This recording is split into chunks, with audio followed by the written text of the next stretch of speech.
This hearing will come to order. Today we meet to hear from U.S. Department of Health and Human Services Secretary Robert F. Kennedy Jr. about President Trump's 2026 healthcare agenda. Mr. Secretary, thank you for being here. While I expect a spirited debate today, I would remind my colleagues that each senator is limited to 5 minutes, and we're going to try to keep that as tight as we can today. There's 27 of us, and we all probably are going to want to have our opportunity. At the end of the 5-minute time frame, I will gently tap the gavel if it appears that things are starting to lapse over, and encourage my colleagues and our witness to conclude their remarks at the conclusion of this time.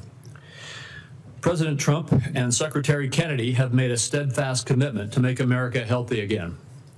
Under this administration, HHS has placed patients at the center of the healthcare system, empowering them with the tools and information they need to create a healthier future. We know that chronic diseases such as heart disease and cancer and diabetes are some of the leading causes of death in America. Now the department has a renewed focus on tackling the root causes of chronic disease and promoting prevention first. I look forward to exploring ways that the federal government can further align payment incentives to support healthy living and fight chronic disease. The administration has also prioritized efforts to end waste, fraud, and abuse in our federal health care programs, including through eligibility and enrollment verification. This critical work is not just about saving taxpayer dollars. It's about restoring trust and ensuring vital programs like Medicare and Medicaid are sustainable for generations to come. In July, the Centers for Medicare and Medicaid Services, CMS, announced that the agency identified 2.8 million Americans who were simultaneously enrolled in multiple Medicaid or Affordable Care Act exchange plans. Stopping this duplicate enrollment while working with states to ensure that individuals do not inappropriately lose coverage has the potential to save taxpayers $14 billion annually. CMS has also taken steps to provide states with additional immigration information to verify eligibility for federal health care programs. Preserving lifelines like Medicaid for those who are legally entitled under the law will ensure long-term sustainability. Congress has bolstered these efforts by passing the One Big Beautiful Bill. This bill enacts common sense reforms to reduce improper payments and brings needed personal accountability to the Medicaid program. These reforms will protect Medicaid and refocus the program on the most vulnerable patients, those whom the program was intended to serve. The OEBA also created the Rural Health Transformation Program, the single largest investment in rural health care in decades, to help stabilize and modernize the rural health delivery system throughout our country. These accomplishments reflect a vision for a healthcare system that is proactive, efficient, and patient-centered. While many of the issues discussed today may be partisan in nature, this committee has a deep history of bipartisan healthcare accomplishments. I remain committed to partnering with this administration and Ranking Member Wyden to enact policies that realign incentives in the prescription drug supply chain, expand access to telehealth, and ensure long-term stability in our physician payment system. Mr. Secretary, I look forward to hearing from you today about the administration's efforts to make America healthy again, and how we can continue to work together to achieve this shared goal. Thank you very much. Senator Wyden. Thank you, Mr. Chairman. As the committee gathers today, the United States is in the midst of a health care calamity, the largest cuts to American health care in the history of our nation, and they are approaching like an avalanche. Last week, most of the senior leadership at the Centers for Disease Control and Prevention were fired or they resigned after refusing to bow to Robert Kennedy's unceasing crusade against vaccines. I traveled across Oregon last month, and the message was the same from one end of the state to the other. Families are confused. They're scared about who to trust about their health care. Robert Kennedy and Donald Trump have done so much to feed that mistrust. This morning, my staff, in partnership with Senator Alsobrooks' team, is releasing a report that shows the disaster of Robert Kennedy's 203 days in office. Every single day, there's been an action that endangers the health and wellness of American families.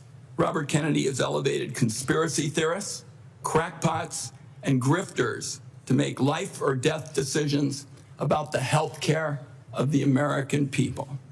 Robert Kennedy's tenure is so far marked by 3 calling cards. One is chaos at federal health agencies, leaving families, doctors, and the entire nation confused and frightened.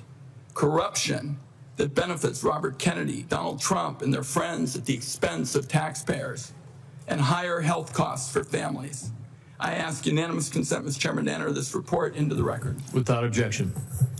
Then there's chaos. It's been obvious from the start that Robert Kennedy's primary interest is to take vaccines away from Americans. During his confirmation process, he claimed to be pro-safety and pro-science, but his actions reveal a steadfast commitment to elevating junk science and fringe conspiracies.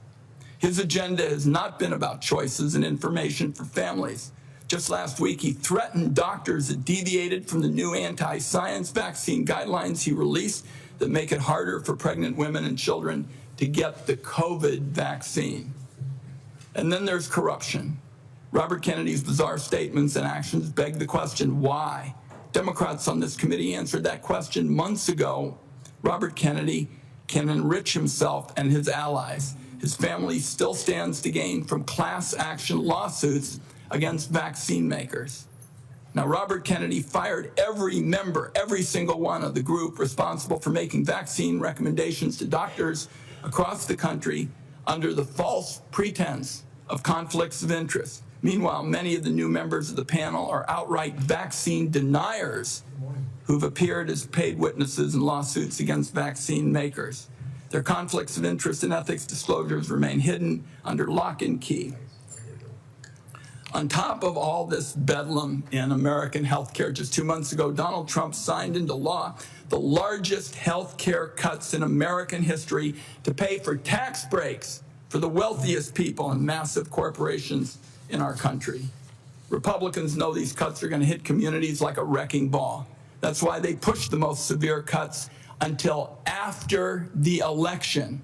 That's why their members already introduced bills to roll back some of the cuts. Make no mistake, though, those cuts are being felt right now. We're seeing hospitals in Idaho cutting payments, hospitals and nursing homes. Providence Seaside Hospital in Oregon announced they're shutting down their labor and delivery unit. Every family is going to feel the burden of Trump care in America. Premiums are going to spike next year, especially for those who buy health insurance on their own, but the effects will be felt by those who get insurance also through an employer. Congress has an opportunity to extend the Affordable Care Act tax credits that lower the cost of premiums. Democrats are ready to pass an extension that stops a dramatic premium spike that would force many families to pay double what they do today. Instead of finding ways to help American families pay less for health care, Robert Kennedy is focused on his anti-vaccine mission, fueled by some kind of complex that the consequences be damned. Amid this litany of corruption and chaos, the one point I have to underline is Robert Kennedy puts children in harm's way every single day in America. To my Republican colleagues, I must ask, what line must Robert Kennedy cross before some of you will also join this alarm? This weekend, under the cover of darkness, Robert Kennedy attempted to disappear hundreds of children under his care at Office of Refugee Resettlement facilities. These children here without parents or family were rounded up in the middle of the night and put on planes to Guatemala. Lawyers on the ground described unthinkable scenes. Our staff, some who are here today, were party to this in the middle of the night. And one child said to their lawyer, "Why do they want to send me back? My mom is dead and my dad abuses me. Why do they want to hurt me?" This was an actual conversation. These actions were illegal. Documents show that many of these children were in the country to escape trafficking in their homeland. Mr. Kennedy calls himself a protector of children. Some kind of rich claiming from somebody who's flown on Jeffrey Epstein's private jet on multiple occasions. I don't think Robert Kennedy should be within 1,000,000 miles of this job. Republicans on the committee had a chance to prevent the public health train wreck that Mr. Kennedy has engineered. Everyone voted for him. It is in the country's best interest that Robert Kennedy step down, and if he doesn't, Donald Trump should fire him before more people are hurt by his reckless disregard for science and the truth. I also would like to note Senator Cantwell has joined us in this effort. I hope, at the very least, Robert Kennedy has the decency to tell the truth this morning. Mr. Chairman, I have a procedural request I'd like to make at this time. It's a short one. Proceed. Thank you, Mr. Chairman. Mr. Chairman, it's unfortunate that I have to say this, but this is a witness who has lied to members of the Senate Finance Committee. In response to over 35 written questions, including from me, he said, and I quote, that he would do nothing as HHS secretary that makes it difficult or discourages people from taking vaccines. That was clearly not true. His unprecedented unilateral actions to restrict access to COVID vaccines, that alone proves it. He tried to fire the Senate-approved CDC director after she chose the truth over what I consider his delusions. His prepared testimony even today includes the debunked lie that 500,000 children disappeared under the Biden administration's watch, a lie that the Trump administration is using as a pretext to hunt immigrant children and their families. So, my request, Mr. Chairman, and I think it is unfortunate that I have to do this, but given the unprecedented nature of the witness's behavior, I would ask now that the committee formally swear in Robert Kennedy as a witness. Senator White and I will personally object and will reject your request. We will treat this witness as we treat all of the other administration witnesses who come before us. And let me just say again, as I said in my opening remarks, we will have some partisan disagreements today. We're having partisan disagreements right now, and I am having partisan disagreements with you on your characterization of the facts.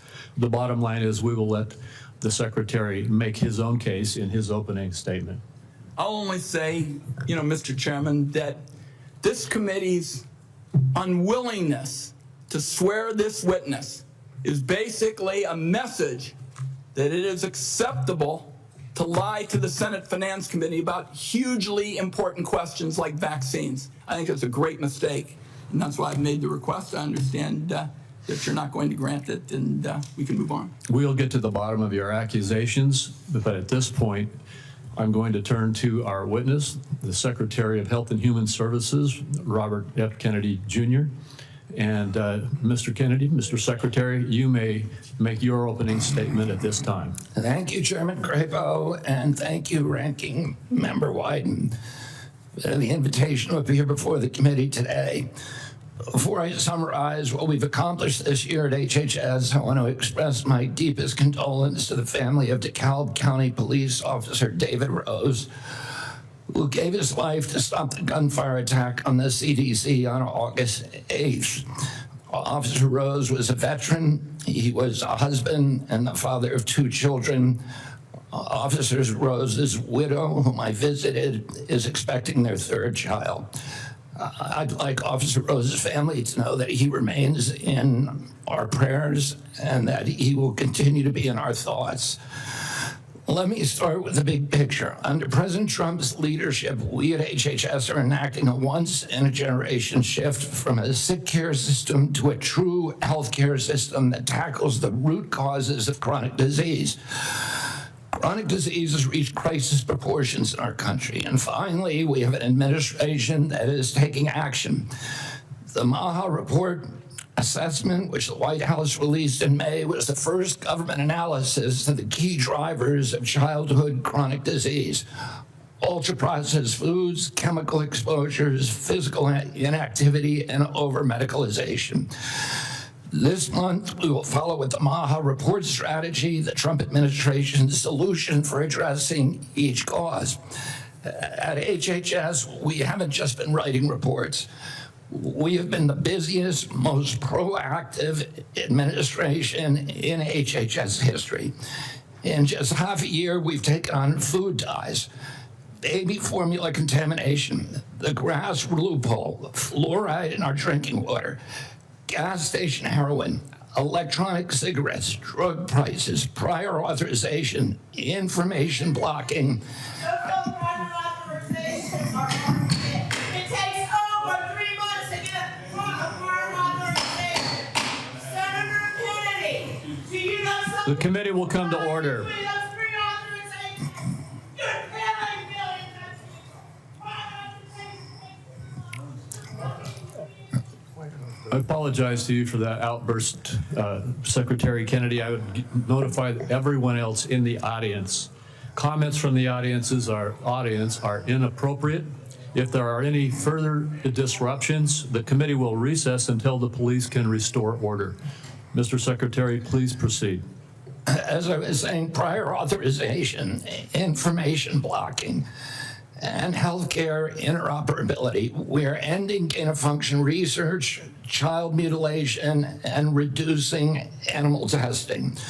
We are addressing cell phone use in schools, excessive screen time for youth, the lack of nutrition education in our medical schools, sickle cell anemia, hepatitis C, the East Palestine chemical spill, and many, many others.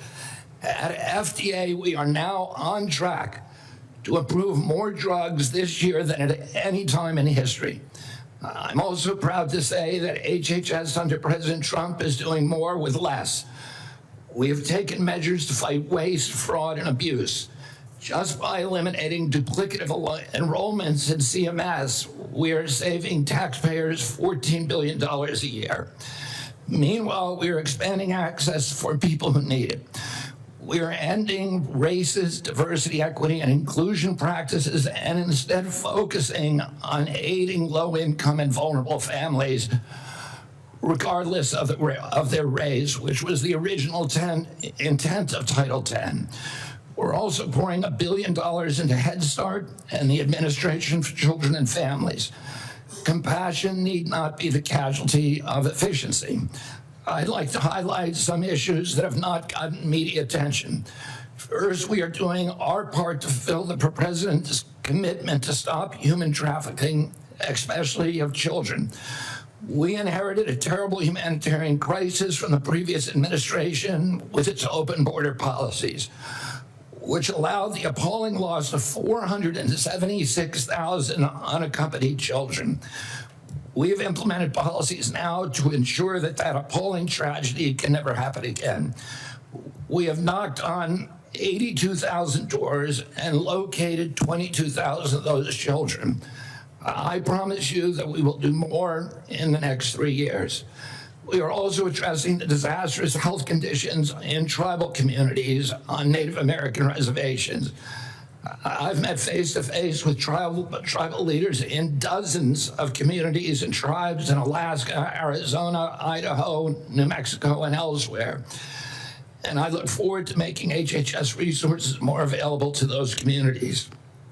One of the most significant initiatives under President Trump is the Rural Health Transformation Fund, part of the President's Big Beautiful Bill, which will provide the greatest investment of federal money into rural health care in history.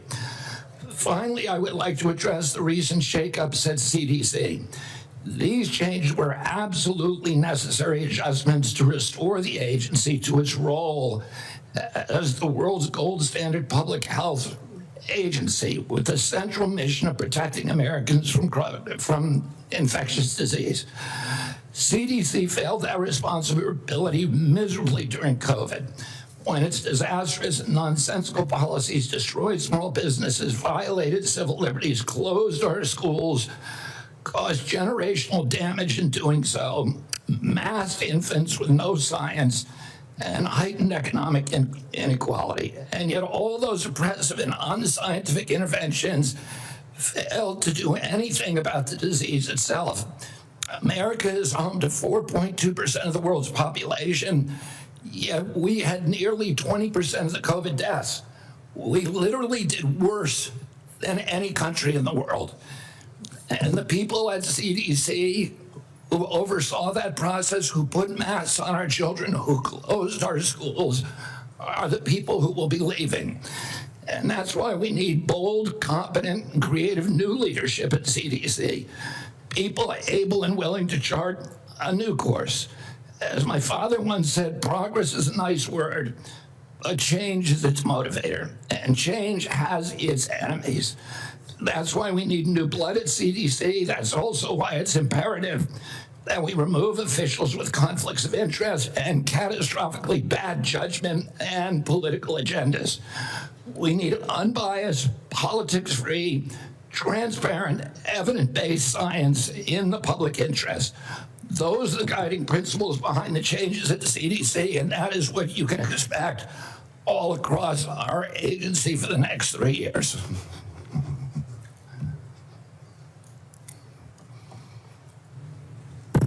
Thank you very much, Mr. Secretary. I'll begin with the questioning. And one of the first things I'd like to talk to you about is actually something that is under the auspices of CMS. And I spoke with Dr. Oz last night about this. I'm sure you're very familiar with it, though.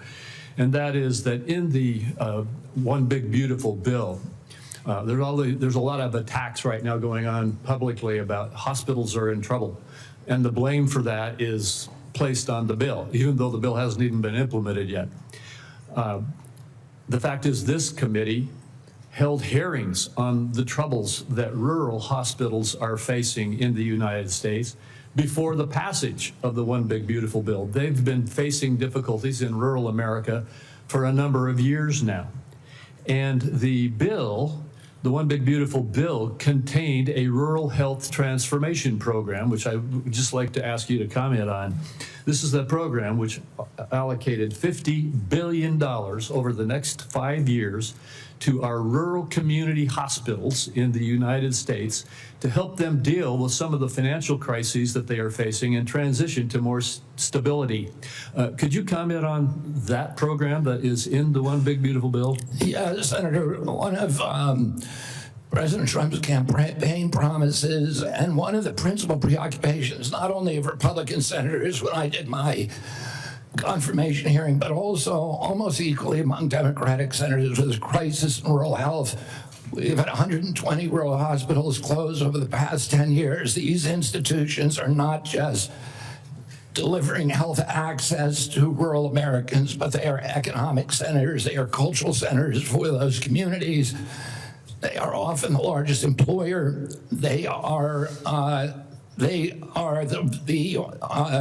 the highest paying jobs, and they are the centerpiece for those communities. So when they die, the communities collapse. And President Trump promised to do something about that, and he has delivered on that promise. Right now, we spend about 6% of Medicaid funding is sent to rural hospitals, a very, very tiny slice, and that's one of the reasons they're in trouble. President Trump has now allocated through the One Big Beautiful Bill $50 billion, so $10 billion a year over the next 5 years. What we give to rural hospitals, that 6% represents $19 billion a year. So we're increasing that by $10 billion. So we're infusing more than 50% increase in the amount of money that is going to rural communities over the next 5 years. There's never been anything like that in history. It is the biggest investment, and it should stem this hemorrhage. Well, thank you. I appreciate your giving clarity to that, because it is frustrating to see these continuous allegations that the difficulties that our rural hospitals are facing all were created in the last few months when we passed a bill, when we've been holding hearings in this committee about these problems. And in the bill that we passed, we gave a $50 billion boost to, as you indicated, increase by 50% the federal support for our community rural hospitals in the United States.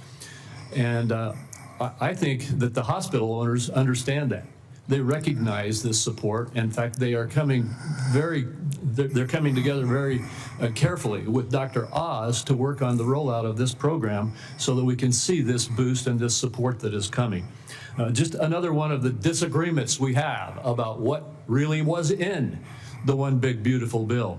So I appreciate you commenting on that. In the last minute and 10 seconds that I have with you, could you just quickly talk once again about the broad issue of making America healthy again in terms of our aim to change the healthcare system's focus from a reactive symptom management model to one that focuses on lifestyle choices and the root causes of chronic disease? Yes, Senator, you know, this morning I got the latest numbers from CDC that 76.4% of Americans now have a chronic disease. This is stunning. When my uncle was president, it was 11%. 1950, it was 3%. The A is 76.4%. 8 out of 10 of our kids cannot qualify for military service. This is a national security issue. When my uncle was president, we spent $0 on chronic disease.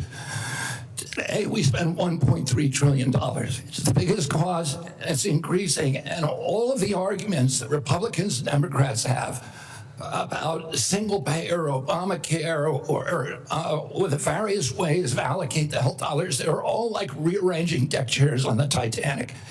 If we don't end this chronic disease, we are the sickest country in the world. That's why we have to fire people at CDC. They did not do their job. This was their job to keep us healthy. Thank you, and I need to fire some of those people to make sure this doesn't happen again. Thank you, Mr. Secretary. I have to cut myself off to make sure I keep to this time frame too. Senator White. Thank you very much, Mr. Chairman. I've made it clear. I think that Secretary Kennedy is dead set on making it harder for children to get vaccines and that kids are going to die because of it. And Mr. Chairman, I'd like to put in the record today an op-ed written by Susan Monarez, who was fired by Mr. Kennedy. Without objection. So what we know, and Dr. Monarez, was approved by Republicans. She wrote an op-ed today in the Wall Street Journal, which I've just put in the record, and I quote her. She said, "I was told to pre-approve the recommendations of a vaccine advisory panel newly filled with people who have publicly expressed anti-vaccine rhetoric." So this is not some liberal philosopher or something. This is the CDC director who tells the Wall Street Journal, which is not exactly interested in progressive, theories and the like, that she was told to pre-approve the recommendations of a vaccine advisory panel filled with people who've publicly expressed anti-vaccine rhetoric. So my first question, Mr. Secretary, is did you in fact do what Director Monarez said you did, which is tell her to just go along with vaccine recommendations even if she didn't think such recommendations aligned with scientific evidence? No, I did not. That's a yes or no. So you have an opportunity to call her a liar if you say that you didn't do it, but I'd like to see you respond to this. No, I did not say that to her. And I never had a private meeting with her. So there are witnesses to every meeting that we have, and all of those witnesses will say, I never said that. So she's lying today to the American people in the Wall Street Journal? Yes, sir. Okay. Let's talk now about what's coming up, because I've made it clear what I've thought about the 203 days with my colleague, Senator Also Brooks. In 2 weeks, CDC's Advisory Committee on Immunization Practices will meet to make decisions about critical vaccines that protect us against hepatitis B, measles, and more.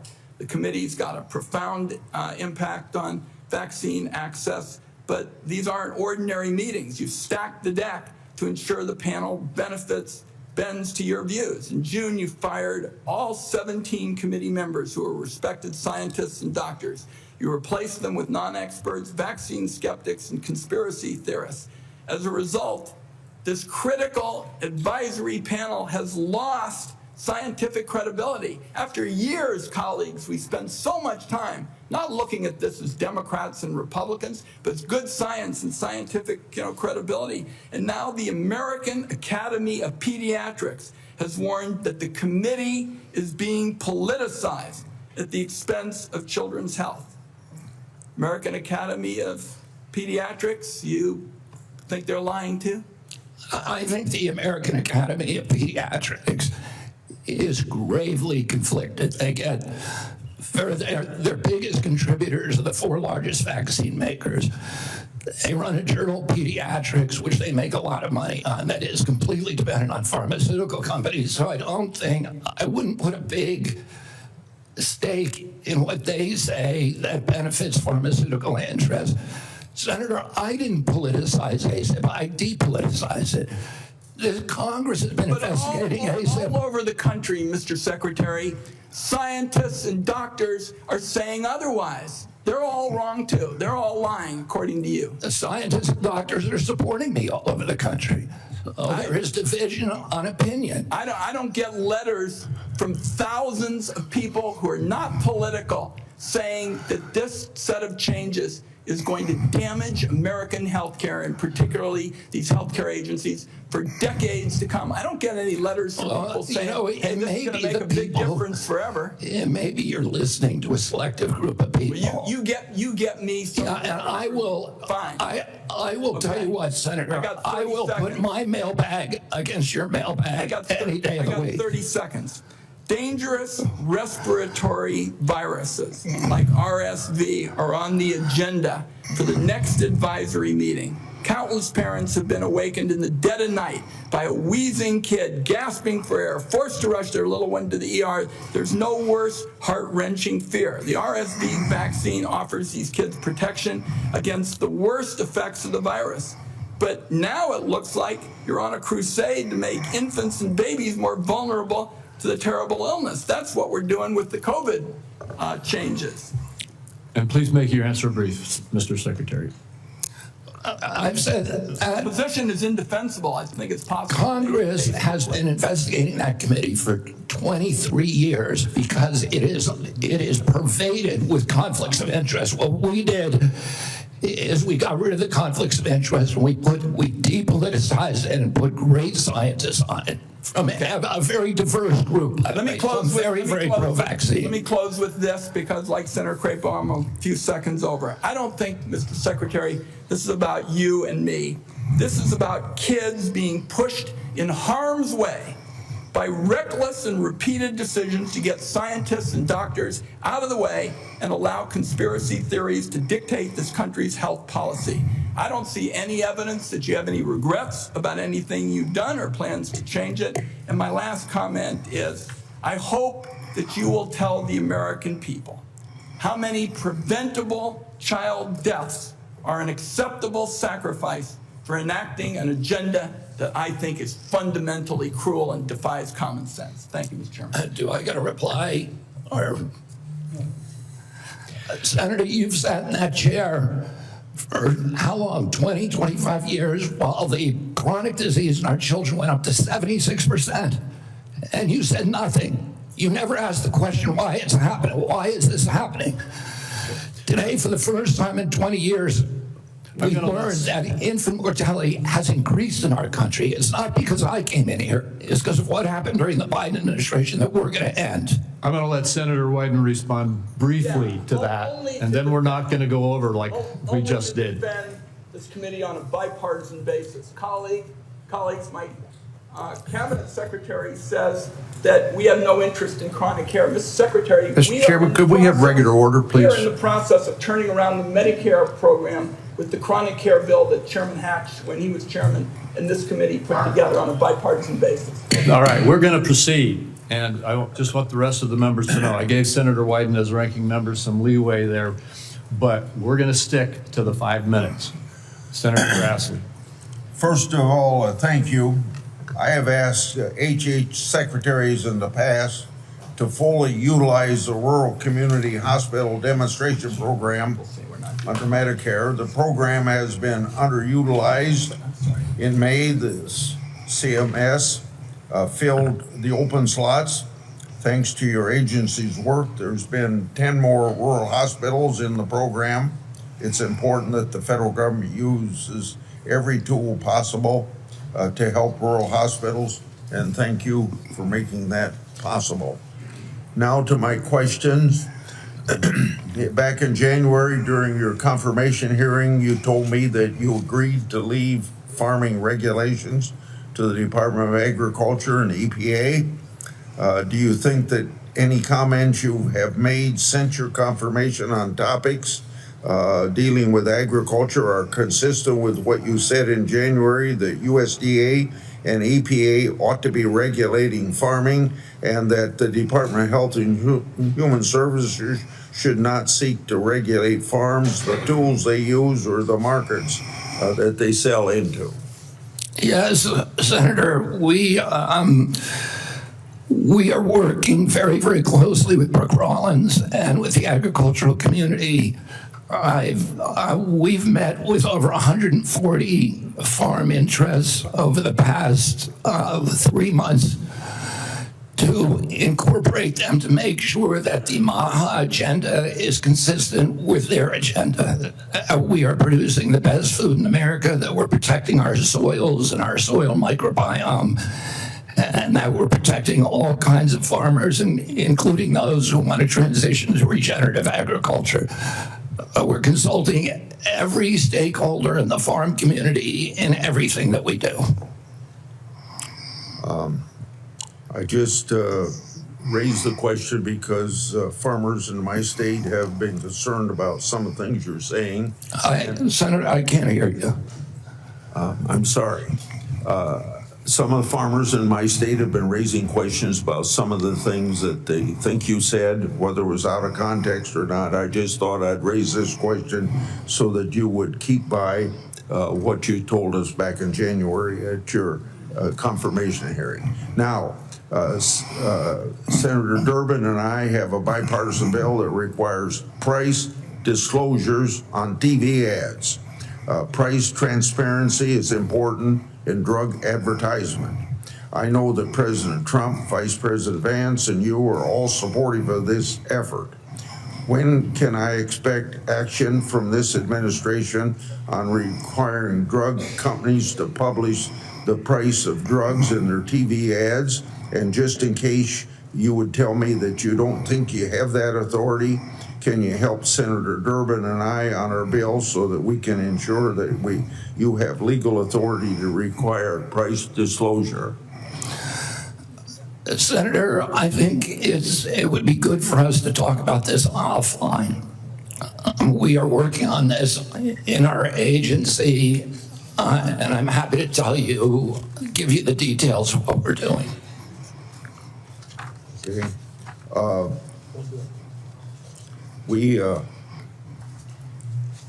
got a question here on transplant. Senator Kennedy and I have been working it, or Senator Wyden and I have been working on this. For nearly 2 decades, I've engaged in a bipartisan oversight of the organ transplant system. RISA has developed a tool to combat transplant line skipping. I hope that you can take steps to make sure that these steps are being taken by HHS and ERISA to curb transplant line skipping. On July the 2nd, Senator Wyden and I wrote you a letter highlighting cases of OPOs in Mississippi and Kentucky. In each of these cases, OPO allegedly tried to harvest organs from patients still showing signs of life. I expect you to take steps through these organizations to ensure that this doesn't happen again. We have mounted a major investigation of misconduct, of illegal behavior, of organ harvesting, of living people, of line skipping, favoritism, of all kinds of scandalous behavior inside the organ procurement organizations. We have already ended the contract, terminated the contract to the sole source provider. We are reorganizing the entire industry so that this can never happen again. I'm happy to go into the details with you if I had more time. Thank you. Senator Cornyn. Mr. Secretary, the United States spends approximately 18% of our GDP on health care, and yet by most accounts, we rank roughly 10th in the world in terms of health care outcomes. Our Democratic colleagues seem to think the more money you spend, you're necessarily going to improve those outcomes. But at the same time, we have the two major drivers of our national debt, Social Security and Medicare, while we spend more money on interest on the national debt than we do on defense of the nation, which is an unsustainable trajectory. What is it that you're doing to address the effectiveness and the outcomes of our healthcare expenditures as opposed to just throwing more money at the problem? Yeah, I mean, throwing money at the problem does not work. We spend 2 to 3 times per capita what European nations spend on health care, and we have the worst health outcomes. We're 79th in health outcomes globally. Over the past 20 years, we've lost, or 30 years, we've lost 6 years to Europe in terms of longevity. So our lifespan was even with Europe's, now it's 6 years behind. As I remarked to Chairman Wyden this morning, or Minority Leader Biden, today we got new data that showed that infant mortality has increased in this country in 2024 for the first time in 20 years. Diabetes has gone up 98% in 20 years. Nobody's doing anything about it. CDC's job was to make sure that this didn't happen. And what we're going to do is reorganize CDC, but also we've already righted the ship at NIH, at FDA, at CMS. And we are going to end the chronic disease epidemic. We are devoting thousands of studies. We're going to devote to identifying the causes, and we're eliminating them. And we're already starting. We're not waiting for everything to come in. We are starting now. We're doing this with food dyes, with grass stands, with dietary guidelines. We're going to get better food and better health to the American public because it's chronic disease that is bankrupting us and destroying our national security. It seems to me one of the biggest problems that we have in America today is the trustworthiness of the information that we actually receive from the news media and from any other source. And obviously, the easiest thing for our Democratic colleagues to do is to scare people because that is a powerful emotion, no matter what the facts may be. Do you believe COVID-19 was politicized? Yeah, the whole process was politicized. Senator, I mean, we were lied to about everything. We were lied to about natural immunity. We were lied to about, we were told again and again the vaccines would prevent transmission, they prevent infection. It wasn't true. They knew it from the start it wasn't true because that's what the animal studies and the clinical trials showed. We were told that there was science behind cloth masks. The CDC allowed the teachers union to write the order closing our schools, which hurt working people all over the country, and then pretend it was science-based. All of these issues, and then I can show you, like, for example, Chairman Wyden was talking about me politicizing ACIP, but during COVID, probably the most famous scientist on ACIP was Martin Kulldorff from Harvard, the great, world-renowned epidemiologist and vaccinologist. And he criticized the COVID booster mandates. They ejected him from COVID because he wasn't in the orthodoxy. The two biggest health officials at FDA during COVID, Dr. Gruber and Dr. Krause, criticized the Biden mandates, vaccine mandates. President Biden said in August, I would never take that vaccine, the Trump vaccine. And he came in, he mandated it, and then he fired the two top health officials at FDA who said, hey, this thing has not been properly tested. So the whole process was politicized, and even today. So let me, in 15 seconds, so I think you answered yes. It was politicized. And I have concerns that when you look at some of the conflicts of interest in peer-reviewed articles in professional journals, and when you point out that even some of the physician associations are conflicted because of the money they get from the pharmaceutical industry, are you committed to trying to make sure that we use the best science and separate and eliminate politics as much as possible? That is what my job is. That's what my mission is. Eliminate the politics from science. Senator Bennett. Mr. Secretary, in June, you fired every member. Mr. Secretary, Mr. Secretary, may I have my time back, Mr. Chairman? Thank you. Mr. Secretary, thank you for your attention. In June, you fired every member of the well-qualified panel that was charged with recommending vaccines to the CDC. No one in your job has ever fired every committee member all at once. That month, you told the American people that you were, quote, going to bring great people onto the ACIP panel, not anti-vaxxers. Are you aware that one of the people you put on the panel, Dr. Robert Malone, claimed that the commonly used mRNA vaccine, quote, causes a form of AIDS and can damage children's, quote, brains, their heart, their immune system, and their ability to have children in the future? Yes or no, Mr. Kennedy? And Dr. Malone is one of the inventors. Yes or no? Yes or no? Were you aware that he had that view when you appointed him to this panel? Dr. Malone is one of the inventors.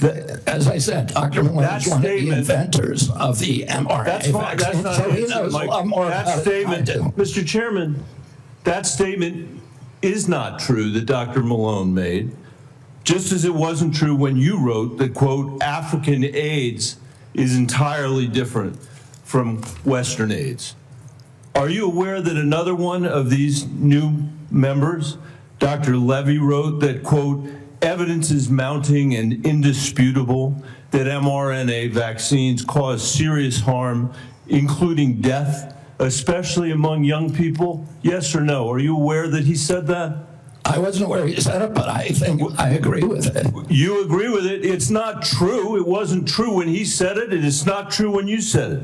Secretary Kennedy, later this month, your new panel will meet to consider changing vaccine recommendations for American children.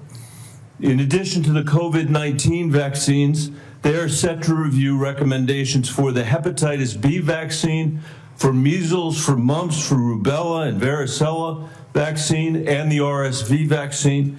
These are common back-to-school vaccinations for children all over the industrialized world. If you change that, you owe parents in Colorado and across the country the benefit of some transparency, I think. If your panel recommends changing the vaccine schedule for children, do you anticipate that fewer children will receive these common vaccinations, yes or no? What I would say, Senator, the obvious answer is yes. Should parents and schools of Colorado be prepared for more measles outbreaks as a result of that, Mr. Secretary? Senator, how about more mumps outbreaks? I do not anticipate a change in the MMR vaccine. ACIP is an independent panel, so. Well, it's a panel you just put those folks on. Far from what you said, they're people with ideas that are completely outside the mainstream. You mean out of the pharmaceutical paradigm? Let me just say, Mr. Secretary, all these vaccines that we're talking about today are free and accessible to parents today in America who have the freedom to be able to make that choice for their children. Will that be true after your handpicked panel makes their judgments about these vaccines? I think that parents should be free to... I know you said that before. I do too. To make their own choices. So will they be just as free after these? I assume they will be. I will hold you to that, Secretary Kennedy, because this is not a podcast. It is the American people's health that's on the line here. This is the last thing, by the way, our parents need when their kids are going back to school, is to have the kind of confusion and expense and scarcity that you're creating as a result of your ideology. I think it's critical for you to share the evidence that this panel will rely on. Will you give the American people 6 months or 6 weeks in advance the record that they're going to rely on to make these decisions? Will you make it transparent for the American people? All the evidence is transparent. Will you make it in advance transparent for the American people so they can comment on it? All the evidence is transparent for the first time in history, and you were never there complaining when the pharmaceutical companies were picking those people and then running their products through with no safety testing. You can characterize it any way you want. I quoted them today. What I said was accurate. What you said were lies. You described people moving the Titanic. Are you saying that the mRNA vaccine has never been associated with myocarditis or pericarditis in teenagers? I am simply. Is that what you're trying to tell us? I am simply trying to say that the people that you have put on that panel, after firing the entire. You're evading the question. No, I'm asking the questions here, You're Mr. evading Kennedy. that question. I'm asking the questions, Mr. Kennedy. I'm asking the questions for Mr. Kennedy on behalf of parents and schools and teachers all over the United States of America who deserve so much better than your leadership. That's what this conversation is about, Mr. Chairman. Senator, they deserve the truth, and that's what we're going to give them for the first time in the history of that agency. Senator Cassidy. Thank you. I'll try and restore a little calm here. And I'm approaching this as a doctor, not as a senator. I am concerned about children's health, seniors' health, all of our health. And I applaud you for joining the president in a call for radical transparency. Thank you for that. I said yesterday, I believe it, that President Trump deserves a Nobel Prize for Operation Warp Speed. If he had been President Obama, he would have gotten it.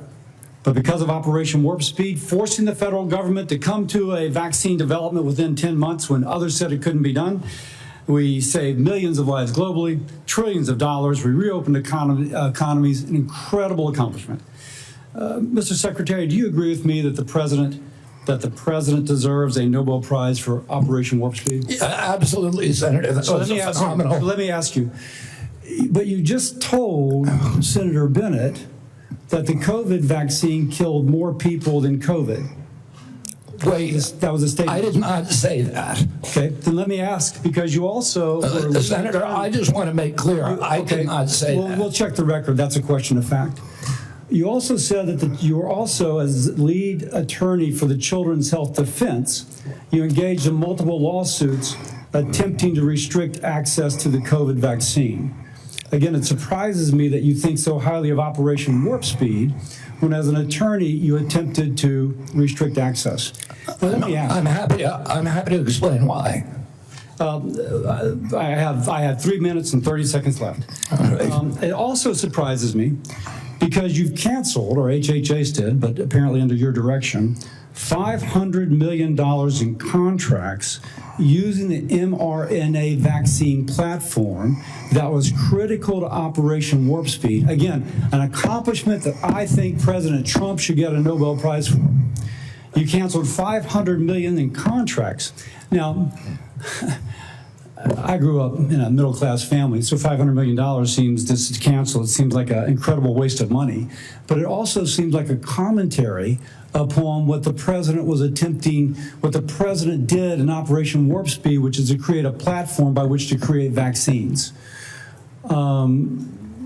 So this just seems inconsistent that you would agree with me the president deserves a tremendous amount of credit for this.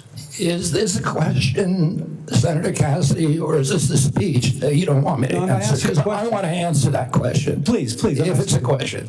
But be tight, please. First of all, the reason that Operation Warp Speed was genius is it did something nobody had ever been done. I don't think any president but President Trump could do it. It got the vaccine to market that was perfectly matched to the virus at that time when it was badly needed, because there was low natural immunity and there were people getting very badly injured by COVID. But it was also brought in therapeutics like hydroxychloroquine and ivermectin and protocols for treatments. and there were no mandates. And then Okay, I have another question, so please, about 15 That's when I began litigating against President Biden's mandates. Now, I'm sorry, let me go on because in terms you've of covered me the mandates canceling those before. contracts, I have limited time, Mr. Secretary, I'm sorry. You've called for, and rightly so, that we should restrict participation in agencies for those with conflict of interest. I would like to submit for the record a evaluation of the conflict of interest of those who are on the ACIP and the Vaccines and Related Biologic Products Advisory Board. It was not 97% as alleged, rather it was 6.9%, and it was 1.2%, I think, for the other panel. Without objection. Now, I am concerned, though, because many of those whom you have nominated for the ACIP board, Senator, excuse me, you have the facts excuse me, wrong in there excuse me, because- can I have my time back? Yes. Yeah. What I am concerned about is that many of those whom you've nominated for ACIP have received revenue as serving as expert witnesses for plaintiffs' attorneys suing vaccine makers. Now, one of my colleagues in another setting alleged that you seem more interested in settlements than science. If we put people who are paid witnesses for people suing vaccines, that actually seems like a conflict of interest. Real quickly, do you agree with that? No, I don't. It may be a bias, and that bias, if disclosed, is okay. But it's not So a if the financial. bias is It's not a disclosed, financial they're expert conflict. witnesses. It's not a financial Let me conflict finish of up. interest. Let me finish up. You also told Senator Wyden at the outset that you didn't want to take vaccines away from people. And as I conclude, I would like to say this. Because of the conflicting recommendations made about COVID. This is from Eric Erickson, good conservative out of Atlanta, Georgia, occasionally gives me help. My wife has stage 4 lung cancer. She is one of the people the COVID vaccine actually helps. Thanks to the current mess at HHS, CVS is unable to get her vaccine. Secondly, an email from a physician friend of mine. Hey, Bill, I'm not even sure what I'm asking you, but we're all confused and concerned about who can get the COVID vaccine. We are having our attorney try and render an opinion, but there's no firm guidance and concern about liability if vaccines are given to a patient who requests it, but not on the current CDC list. Pharmacists are requiring a prescription now even for patients over 65, creating a huge headache.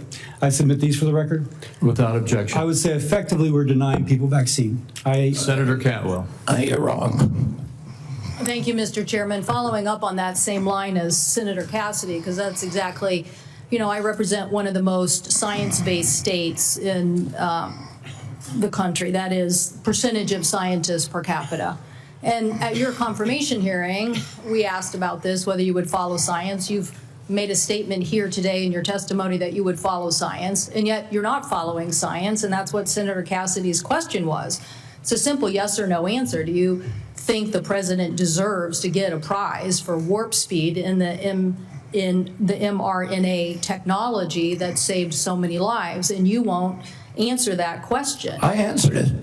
No, you're saying that there are problems with what was interpreted. You could say yes. You should say I said the yeah. president deserves a Nobel Prize, but our mRNA vaccines that we're working on, the ones that we canceled, which are for upper respiratory infections alone, You are those... canceled $500 million of research because the mRNA technology is about continuing the research to be ready for the next flu, influenza, the next pandemic, and you have to do the research. I'm happy to have a detailed discussion with you about it. You're so wrong on your facts. You're interrupting me, and sir, you're a charlatan. That's what you are. You're the ones who conflate chronic disease with the need for vaccines. The history on vaccines is very clear. This is the 20th century. That's how many people had vaccines and had illnesses. This is the 21st century. This is the decrease, 99% down to 100%. This is what was delivered with vaccines, and you don't want to support that. You don't want to support that evidence. So yes, the governors of the West Washington, Oregon, and California will take up the efficacy of science. Yes, the University of Washington will deliver the science that America will depend on, because you don't want to depend on it. And his own Surgeon General of the Trump administration said over 2 million lives were saved because of the mRNA technology, and you don't want to continue that. You don't want to continue that technology. So what country is going to now take up that technology lead? What country is going to do that? Leaving us more vulnerable to some other country, keeping the advantage on having the best technology. So I'm telling you, I represent a state that's about technology. I have two other quick questions for you. These questions or statements? Because I can answer that question if it's actually a question. Do you believe in having the ACA and the support for the ACA that is about to expire? Do you believe in doing something about that? In terms of the enhanced premium tax credits? Yes. The Democrats had two chances to make them permanent, and they didn't. And they didn't for a reason. We're the ones who delivered it. So I'm just asking yes or no, do you want to do something about this? Yes. I want to fix the system, and that's what we're doing, fixing systematically to make premiums lower. That's what President Trump wants to do. Do you think the women on the steps of the Capitol were a hoax yesterday? I don't know about any women on the steps of the Capitol. The women who were talking about Epstein, do you think they were a hoax yesterday? Do I think they were? Do you think they were perpetrating a hoax yesterday? Perpetuating a hoax? Yeah. I have no idea what they were saying. This is the first I'm hearing about it. You're hearing about the women on the Capitol steps saying that they believe that the Epstein information should be made public? That's the first you're hearing about it? What I'm saying is you're perpetrating hoaxes. You, as this Secretary of Health. So you're undermining the whole healthcare delivery system, and you keep trying to point to chronic disease, but you're not putting solutions on the table to cover more Americans, and you're taking away the science and technology that has made us the leader that has saved, according to the first Trump administration Surgeon General, millions of lives, and you don't want to keep that going. So no, I don't support your continued efforts as Secretary, and I definitely think that our colleagues need to rally around science. If you want the Northwest to continue to lead on all innovation and all healthy people, okay, we'll do that. But it's a sad statement for the rest of America and America's leadership on technology. Thank you, Mr. Chairman. Thank you, Senator Warner. Mr. Secretary, I agree with a lot of my colleagues' statement. I actually had hoped I didn't support you. I thought taking on chronic illnesses was going to be important. I've got 2 kids, as we discussed when you met, that have chronic illnesses. I'm not sure that the focus on red dye and seed oils are going to fully solve that problem. Of course they won't. I would say this, that seems where your emphasis is. I want to go back to just, again, some basic facts. Do you accept the fact that 1 million Americans died from COVID? I don't know how many died. You're the Secretary of Health and Human Services. You don't have any idea how many Americans died from COVID? I don't think anybody knows that because there was so much data chaos coming out of the CDC, and there was so many perverse incentives. And these are model You don't know the answer of how many Americans died from COVID. This is the Secretary of Health and Human Services. Do you think the vaccine did anything to prevent additional deaths? Again, I would like to see the data and talk about the data. You have had this job for 8 months, and you don't know the data about whether the vaccine saved lives? That's the problem, is that they didn't have the data. The data by the Biden administration absolutely dismal. So who is politicizing? You're saying the Biden administration politicized all the data? Go back to what Senator Cantwell just said. Fired Dr. Go to Trump Surgeon General. They fired Dr. Grubb. They fired all the people who questioned the orthodoxy. They fired Dr. Gruber, Dr. Kaus. So, Mr. Chairman, the Secretary of Health and Human Services doesn't know how many Americans died from COVID. Doesn't know if the vaccine helped prevent any deaths. And you are sitting as Secretary of Health and Human Services? How can you be that ignorant? Like, I remember when we went through the hearing with you, I asked you about community health centers. You didn't know what role they play. I've been visiting community health. I'm glad you've got to one. I think in April. I tell you what I hear on community health centers, they are terrified with all due respect to my good friend, the chairman, the big awful bill, because they are going to lose health care across the board. They already live in food deserts. They can't get to a nutritionist because Medicaid doesn't do enough reimbursement. If you're going to want Americans to get healthier, should they have access to nutritionists? Should they have access to good science about healthy food? Absolutely. Well, then how is that going to happen with the Medicaid cuts that are taking place? There are no cuts to Medicaid. Sir, that is an absurd. There is not a single, some of my Republican colleagues, but there is not a single study that does not, and I can tell you, I was in Franklin, Virginia a couple days ago. The rural hospital is going to close. The hospital system was so afraid they wouldn't even let me have the meeting there. But that rural hospital is going to close. And they are looking for where those folks are going to go. I mean, you're supposed to be doing health care policy, not being the doctor in residence for all of America. I hope I can just say, I'm still going to trust my doctor rather than your health advice. And obviously, Tom Cotton's going to, who knows who he's going to trust. But let me go back to policy for a couple, so maybe we can lower the temperature a little bit. I got a bipartisan bill that would be a systemic fix, not a vote-buying mechanism when Medicaid's getting cut, what was put in on the rural hospitals. One of the things we could do, Mr. Secretary, is make sure that the folks who work in rural hospitals get an 80% reimbursement of what folks get in more urban centers. Would you support that legislation? Are you talking about the area wage index? I'm talking about the area wage index and moving that up to 80%. So there is actually ability to get rural providers. President Trump supports that, and we support. You support. Good. So you will work with us to get that passed. Yes. That will increase costs on both Medicaid and Medicare. So you are committed to that. I appreciate that. What about Senator Wyden and I've got a bill because across America. What about what? Hospitals are shutting down on their OBGYN services. Try to have a baby. I don't know about all of my other friend states, but in Southside Virginia, you can't find a hospital. Will you work with us to make sure that before OBGYN services are taken out of a rural hospital, there has to be a process and procedure? I'm happy to work with you on that, Senator, meet with you and see if we can work with you on it. I don't know exactly what the issue is. Well, again, the Secretary of Health and Human Services, who has said he doesn't know how many people died from COVID, doesn't know if the vaccine saved lives, doesn't understand the issue that OBGYN doctors are fleeing rural America because they can't afford it. And with the cuts that are coming up, it's going to be exponentially worse. I would invite you, sir, to come with me to a community health center in Virginia and hear what is on people's mind. They want to get healthier? Absolutely. Count me in. But they also don't want their basic health care removed. Thank you, Mr. Chairman. Senator Langford. Mr. Chairman, thank you. Secretary, good to see you again.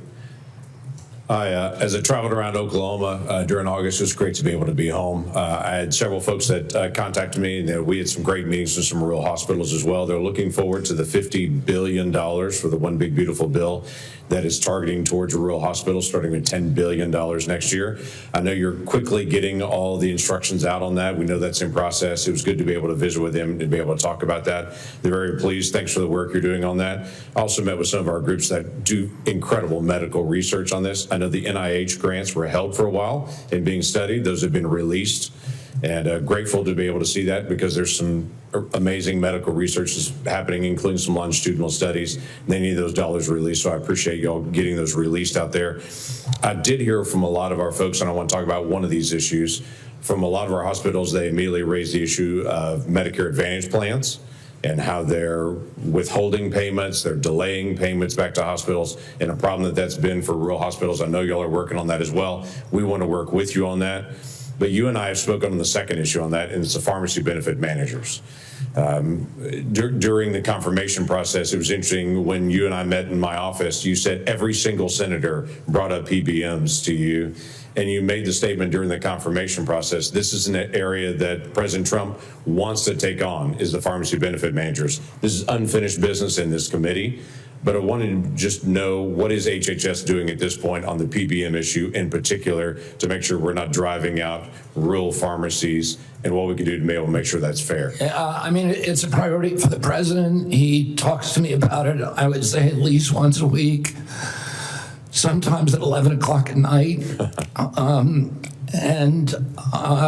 And we've met with the PBMs, and we are in talks with them. We're also in MFN talks with the pharmaceutical companies, who are also very interested in reducing the cut and getting transparency among the PBMs.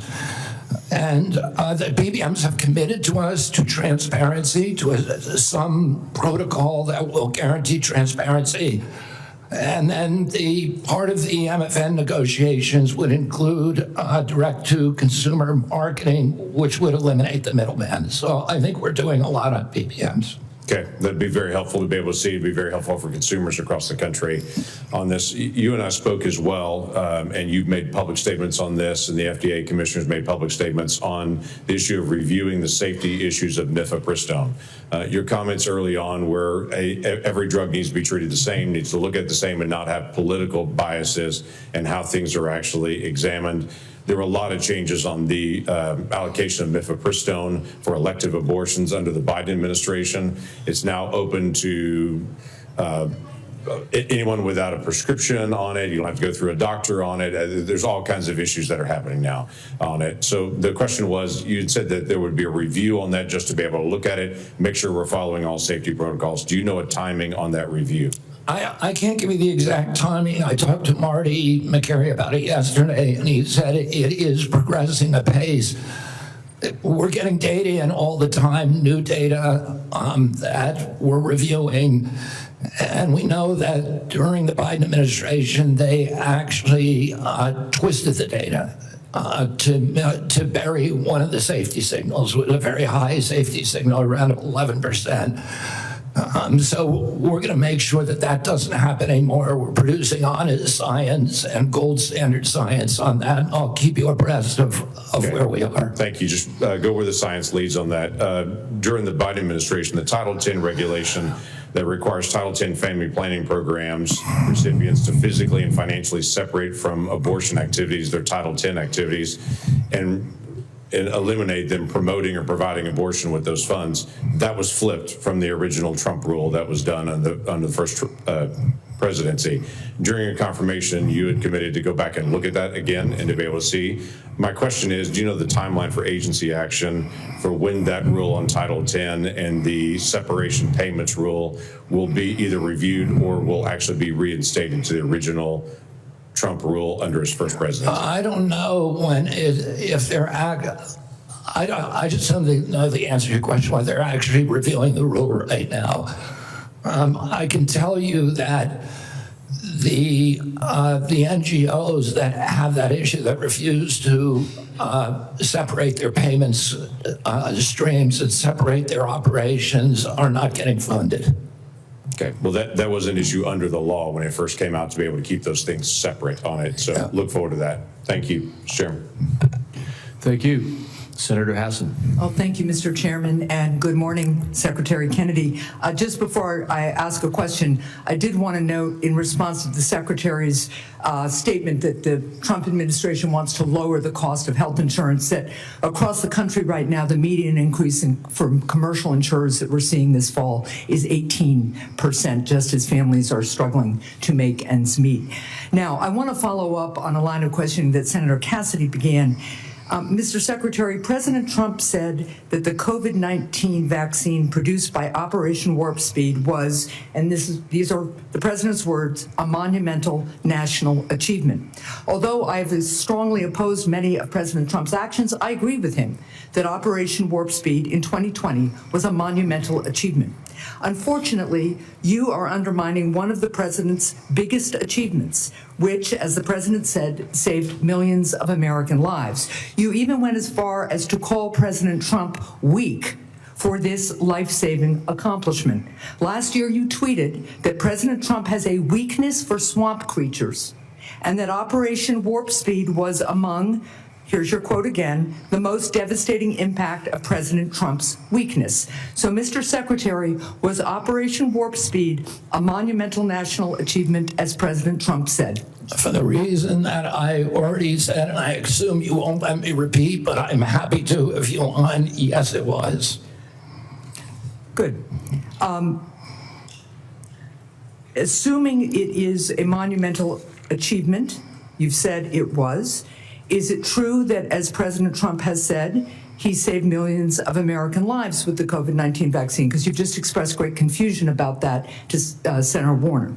The only confusion I express is exactly how many lives were saved. I don't think anybody knows that because of the data chaos. So multiple studies have shown that the vaccine reduced infections and severe diseases and saved at least 3 million lives in the United States and millions more abroad in the first 2 years of the pandemic. It's possible those are modeling studies. I will also note, just as you've been talking about data and concern about it, the process for COVID vaccine approval was public, it was live streamed, and it was out in the open. Manufacturers and experts have publicly submitted data analysis, and when the FDA has asked for more, they've submitted more.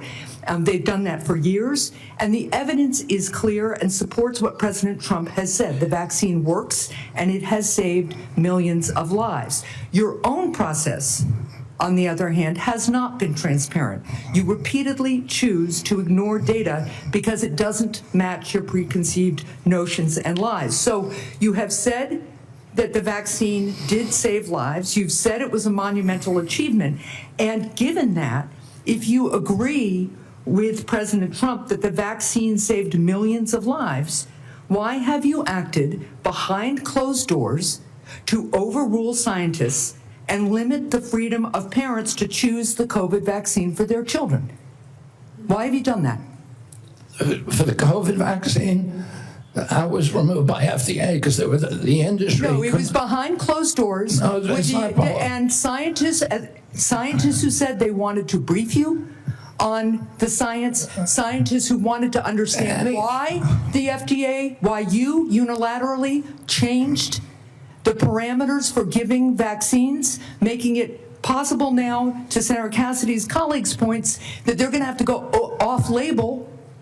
This is crazy talk. You're just making stuff up. To prescribe a vaccine for children. I'm not making things up. Do you know how the FDA approval process works and what? Yeah, I do. I know exactly.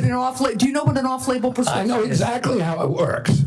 I know exactly how it works. So why behind closed doors? It's not behind closed doors. The industry makes the studies, and they could not provide a study that said that it is effective for healthy kids. So when have you produced the data that you relied on and that this FDA relied on to change those parameters? You did it behind closed doors. No, the data is all public. Now parents who decide that they do want their children to have You're just making stuff up, Senator. I'm not You're just making stuff up. You know, sometimes when you make an accusation, it's kind of a confession, Mr. Kennedy. So let's just settle with this. So here's what's going to happen. To Senator Warner's point, to the parents who are concerned all around the country, to people who want to get the COVID vaccine this fall, even if they're under 65, because the boosters have worked, there's been much less serious disease, people do not have the same level of threat and risk from COVID that they used to because of these vaccines. People who want to exercise their freedom of choice are being denied that because you are citing data that you won't produce to the public. You're just and you are rejecting You're making things up to scare people, and it's a lie.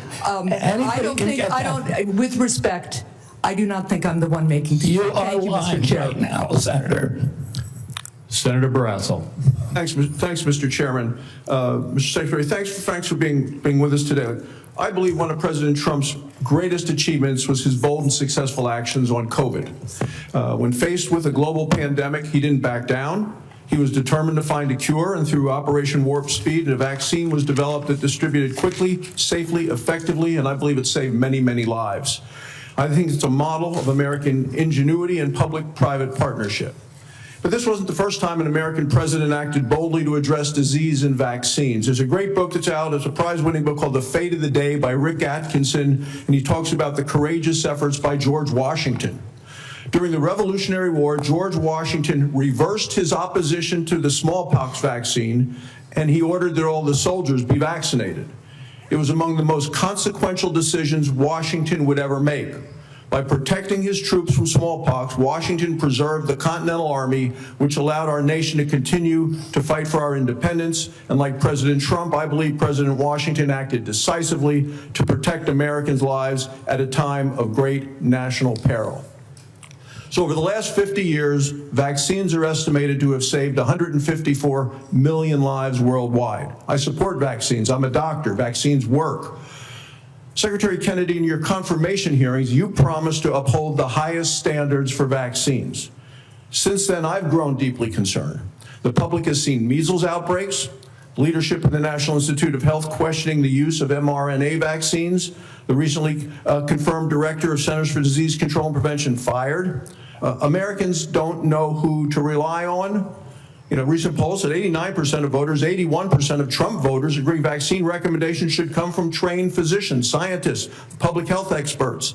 So, you know, they believe, you know, Senator Marshall, Senator Cassidy, they believe me when it comes to vaccines. If we're going to make America healthy again, we can't allow public health to be undermined. So could you explain what steps you're going to be taking to ensure vaccine guidance is clear, evidence-based, and trustworthy? Yeah, we're going to make it clear, evidence-based, and trustworthy for the first time in history. For most, right now, you know, when I was a kid, I got 3 vaccines, I was fully compliant. Today's children have to get between 69 and 92 vaccines in order to be fully compliant, between maternity and 18 years. Only one of those 19 vaccines, 92 doses, only one of those vaccines has ever been tested against an inert placebo. And what we're doing now is any new vaccine that before it's approved and licensed will have to demonstrate safety against an inert placebo. And we're going to go back and do observational studies on the existing vaccines to see if they're linked to any of these chronic disease epidemics so that people can understand the risk profile of those products and make good assessments for their own health. So in 2 weeks, vaccine experts at the CDC are going to meet to discuss childhood vaccine recommendations. Parents and physicians depend upon this guidance to make decisions and to keep kids safe. And as I said, I support vaccines. I've been hearing from many of my medical colleagues, people I've known from medical school, residency, and when I practiced medicine in Wyoming, and there are real concerns that safe, proven vaccines like measles, like hepatitis B and others could be in jeopardy. And that would put Americans at risk and reverse decades of progress. As we've seen over the last 4 years, the previous administration 4 years, when recommendations became politicized or were swayed by bias, that the public trust can be lost. So what safeguards are in place to ensure decisions are based solely on science and not politics? And how are you going to make sure doctors and parents can count on CDC guidance? I mean, Senator, I would point this out. Right now, there's only 10% of children are complying with the CDC's recommendation on COVID boosters. Only 15% of healthcare workers. So Americans have lost faith in CDC, and we need to restore that faith. And we're going to do that by telling the truth and not through propaganda, by making them understand that everything that we say is true, that we're going to tell them what we know, we're going to tell them what we don't know, and we're going to tell them what we're researching and how we're doing it, and we're going to be transparent. It's the only way to restore trust in the agency, by making it trustworthy. Finally, with chronic diseases like you, I'm committed to addressing our nation's growing rate of chronic diseases. I think if we're going to make America healthy again, we need to support rural primary care providers that play a role. As a rural physician, I want to make sure we can prevent and manage chronic diseases in their communities, and I ask for you to continue to work with us specifically with regard to rural health. Thank you, Congressman. Senator Daines. Chairman Crapo, thank you. Secretary Kennedy, welcome. It's good to see you here again. I want to begin my time by talking about the issue of federal deregulation of chemical abortion drugs. Since mifepristone was approved in 2000, 25 years ago, the FDA has steadily stripped away safeguards related to this drug, no longer requiring a doctor's prescription, no follow-up visits, no adverse event reporting, and now allowing it to be sent through the mail. Earlier this year, there was a new study that analyzed 865,000 real-world insurance claims, and it found that nearly 11% of women experienced a serious adverse event within 45 days of taking mifepristone. To put that in perspective, that is 22 times higher than the FDA's long-standing estimate of less than 0.5%. While these findings alone are shocking, my conversations with those in the medical profession, credible medical professionals, lead me to believe that even this study may indeed underrepresent the scale of the problem. For years, we've heard the misleading and frankly very harmful lie that's being sold to women that this drug is, and I quote, safe as Tylenol. These lies sadly have real-world consequences. Just last year, 2 women died as a result of taking chemical abortion pills because they were able to access them without appropriate medical oversight.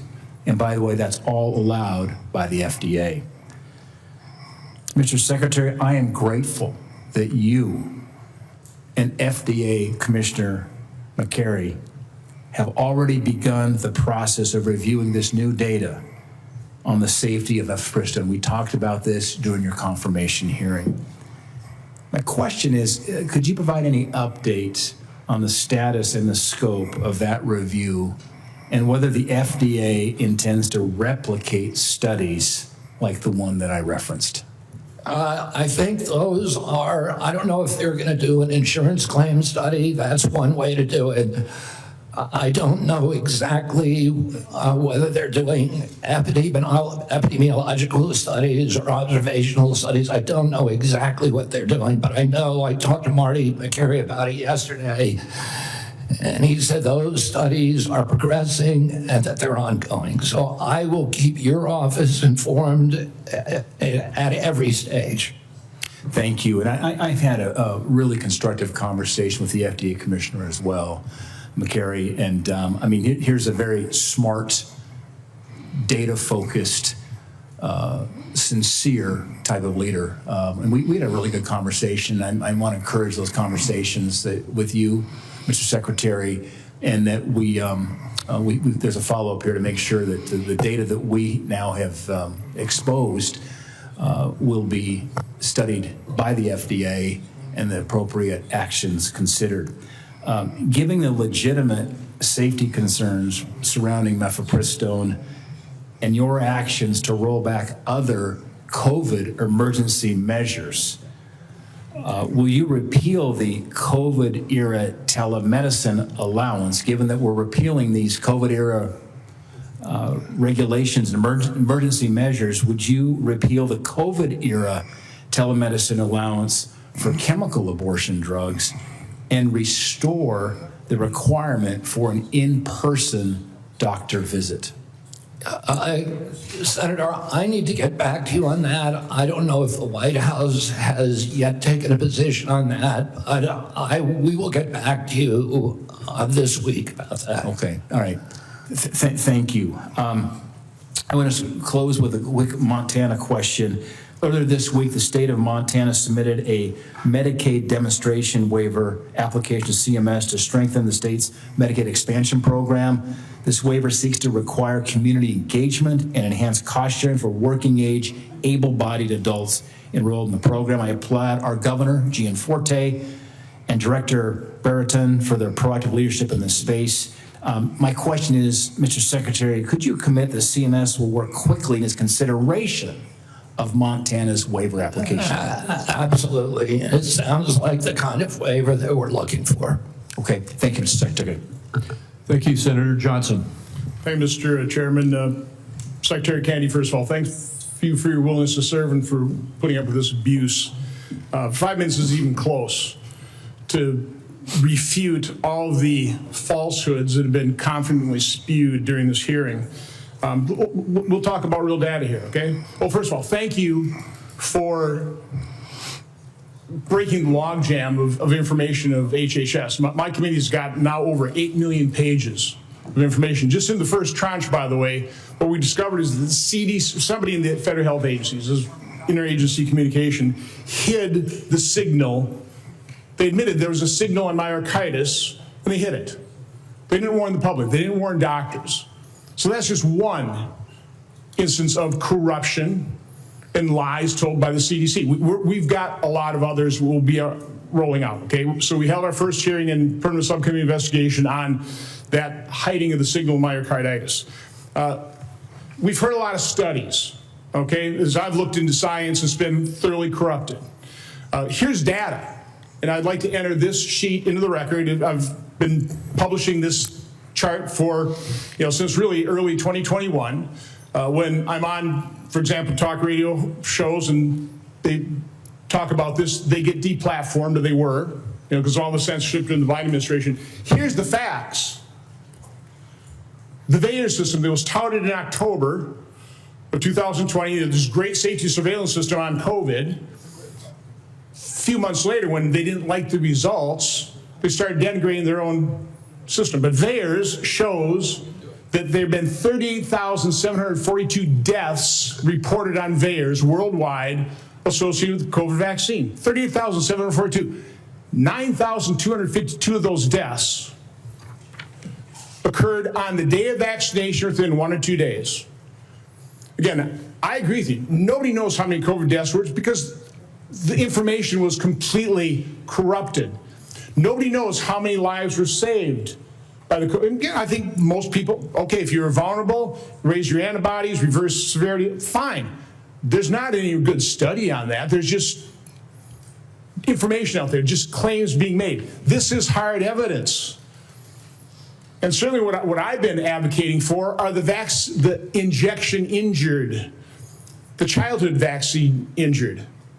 We're going to be holding a hearing next Tuesday on a study done by a high integrity healthcare facility that shows, that actually looked at vaccinated versus unvaccinated, very high quality study. I'm not going to steal the thunder of Aaron Seary, who's going to be testifying on this. I think you're aware of the study that shows the vaccinated population far more prone to chronic illness than people completely unexposed to vaccines. That is just one example of how science has been corrupted by the way, the study was conducted, and when they conducted this, oh no matter what the results are, we're going to release this. They got the results in 2000. It is yet to be released. We're going to enter that in the record on Tuesday. Do you want to just talk about what you've witnessed in terms of the capture of the agencies that you're now in charge of, the corruption of science, which I believe you just said, that is almost your number one goal, right, is try to bring integrity and credibility back to science, which has been corrupted by the people who pay for it, by federal health agencies being captured by pharmaceutical industries, by big pharma, by big food. Just, I want to give you, I'm sorry, just the last minute to, first of all, defend yourself, but talk about the corruption of science that you're having to deal with and trying to correct. Yeah, I mean, I'll just tell you one example, and I could sit here and give you thousands. But in 2002, CDC did an internal study of Atlanta, Fulton County, Georgia children, and looked at children who got the MMR vaccine on time and compared those to kids who got them later. So in other words, kids who got them before 36 months and kids who got them afterward.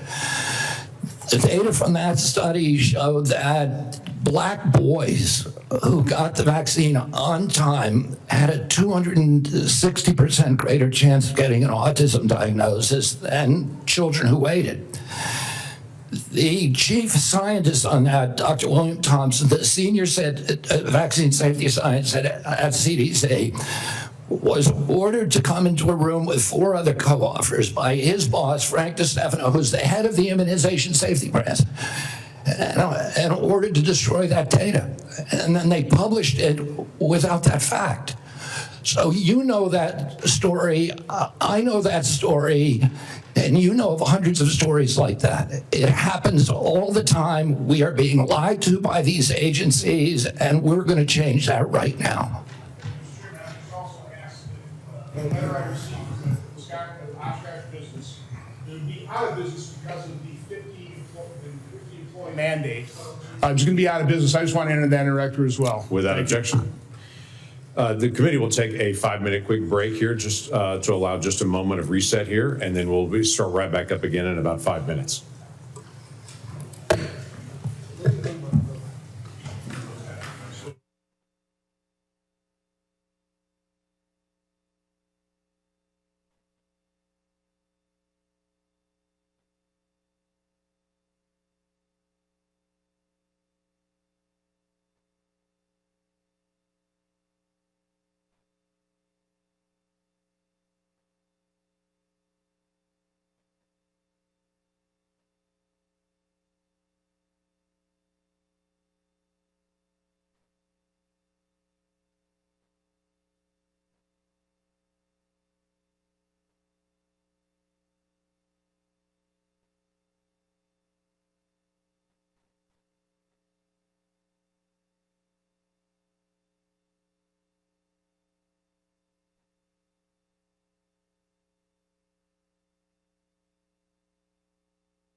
Thank you to everyone.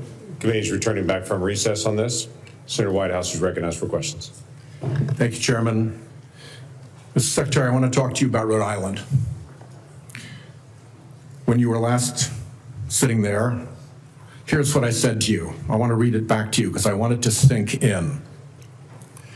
CMS has for years maintained a reimbursement system that the bureaucracy could never explain, never justify, that persistently pays Rhode Island providers less than neighboring Massachusetts and Connecticut providers, a difference of 23 and 26% in our regional healthcare market.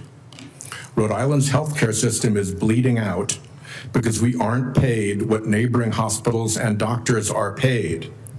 And the one act that CMS took on this issue years ago was to make it worse. I raised that with you then. I've raised it since with Dr. Oz. I've raised it with CMMI Director Sutton. I would like to get action from CMS on that. One partial avenue of relief for Rhode Island is the AHEAD program. Rhode Island is a willing voluntary participant in the AHEAD program. Coming behind Rhode Island is Connecticut. What remains to be seen is whether the payment rates agreed to for Rhode Island will suffer the same discriminatory discount with respect to the AHEAD rates for Connecticut as Connecticut comes through.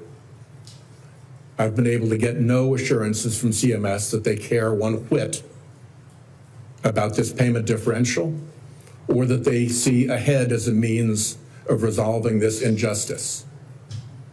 Mr. Kennedy, our healthcare system is teetering as a result of this. This is not a casual matter, and I would really like to see you and Dr. Oz and Mr. Dutton put your attention onto this Rhode Island problem. There is no conceivable justification for paying a hospital in Fall River 23% more than Rhode Island Hospital when Rhode Island Hospital provides more and better services, as recognized by the Secret Service, which will take an injured president from Martha's Vineyard to the Rhode Island Hospital Trauma Center, flying right over St. Anne's Hospital in Fall River, yet Fall River gets paid more. It makes no sense, and it has to be resolved. The other problem that I mentioned to you is that I'm now in my 4th round of CMMI directors. It's bloody Groundhog Day, trying to get something done about how end-of-life patients are treated. I'm offering Rhode Island as a willing example of how we can do it better. It is idiotic and cruel to force a family to put their dying loved one through 3 days and 2 nights of a hospital before they can put them in a nursing home. It is equally ridiculous to not allow palliative and curative care to happen together. Providing home care when someone is dying, even if they can still get out of the house or into the yard, is a basic thing to ask. And to have respite care be that somebody comes to the house instead of taking a dying family member to a hospital, that's not even respite. Every single one, Mr. Kennedy, of these waivers has been granted in the past by CMMS and other circumstances. All I want is for somebody to come and work out how we do this in Rhode Island. What is our patient base that we'll do this in, how we put the waivers together. To quote your CMS director, Mr. Oz, he said, as we discussed in your office, we must re-examine how end-of-life care is addressed in this country. I'm offering Rhode Island as an example of how to make it better. I hope you will concede that right now it is not good. So Senator, I need you to respond to me. You guys know where to find me. I'm up in the Hart Building. Yeah. We've reached out, we've tried for meetings, and the progress in all 3 of those areas, fixing the payment gap, getting ahead balanced regionally, and following through on our desire to do good things, improving end-of-life care with waivers you guys have already granted, has gotten me so far no place. And forgive my impatience, a lot of it predates you. I put a hold on Biden nominees because I was getting jerked around by your bureaucracy. I'd like it to end and get some progress. Yeah, you know, Senator, you raised this during my confirmation hearing, And I said to you then, and you were very civil. You raised something that makes a lot of sense to the extent that we have the power to fix it at CMS. I'd like to do it. We've had the same kind of complaints from Vermont. But I said to you at that time, call me and let's come talk about this. You have my cell phone. You can call me anytime. I've never heard from you in 7 months.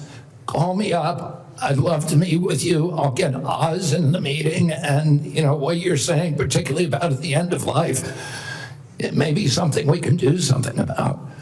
I want to help, and let me know. We'll try. Forgive my frustration. You've got 30,000 employees. They could have reached out to me. They know where I live. Yes. Senator Cortez Masto. Secretary Kennedy, thank you for being here. In May, you said, and I quote, "I stand with President Trump to say, no more middlemen, no more foreign freeloaders, no more skyrocketing drug prices. We're putting American patients first and taking on big pharma to make America healthy again." Yet your record tells a different story. In July, Republicans handed big pharma a massive win. Their big, beautiful bill that they just passed shields billion-dollar drugs like Keytruda, the world's top-selling cancer drug, from Medicare negotiation. Keytruda has been on the market since 2014. It pulled in nearly $18 billion last year in the United States alone. It costs patients up to $175,000 a year, draining Medicare of billions and forcing families into crushing debt or to forego life-saving care. And yet you support the big, beautiful bill. So despite the hype with executive orders and Washington Republicans only drug pricing law days relief for Medicare patients relying on high-cost cancer drugs, meanwhile, Democrats finally have allowed Medicare to negotiate drug prices. I will say that Keytruda, along with Opdivo, and Darzalex, the 3 top-selling cancer drugs, were widely expected to be selected for Part B negotiation in 2026 for 2028 implementation. They are now, because of the actions of this administration, exempt from negotiation for at least several additional years, if not permanently. So my question to you, Mr. Secretary, is how do you justify claiming to take on big pharma while supporting a bill that shields drugs like Keytruda and other cancer drugs from Medicare negotiation, costing seniors and taxpayers billions, and risking the lives of cancer patients who cannot afford their necessary medication? Yeah, Senator, I appreciate the question. The Medicare drug negotiations in the IRA were very well intentioned, but they were poorly structured. And what we found is that the negotiations that have occurred actually have ended up raising the costs for Medicare. We are right now in negotiations. The CBO has not agreed to that. The CBO doesn't say that. It's just the opposite. So you're saying the CBO and independent agencies that validate the costs are wrong? Well, that is CMS data. Okay, so let's just focus on the cancer drugs. Why aren't we negotiating those, bringing those down for families? Why does the bill exempt those? Is part of the MFN negotiations. I'm not sure of that provision in the bill, of the one beautiful bill, but You're not sure of the provision, the negotiation provision, and how exempted for Keytruda? Your agency is responsible for that negotiation, and you don't know about it? I know that we're negotiating in the MFN Let me ask negotiations. you this, Mr. Secretary. Let me ask you another question. How much are Medicare Part D enrollees expected to pay for prescription drug coverage next year?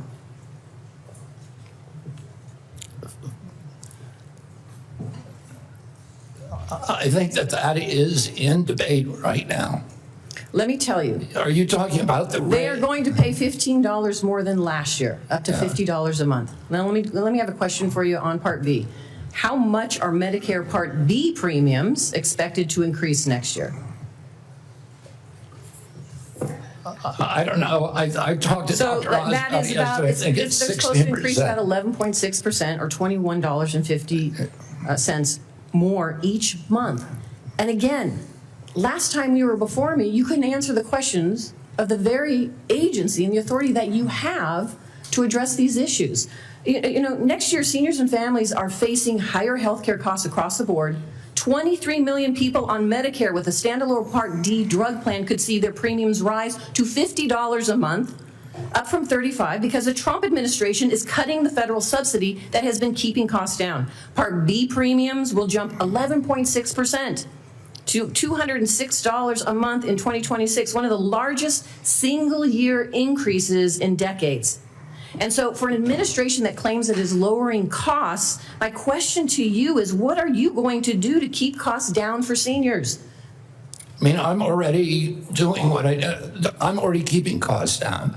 What are you doing to keep costs down for seniors, knowing that these costs are going to be increasing? I mean, the program integrity bill, that is the first action that I did when I got in. It's one of the earliest actions in history of a complex regulation by an HHS secretary.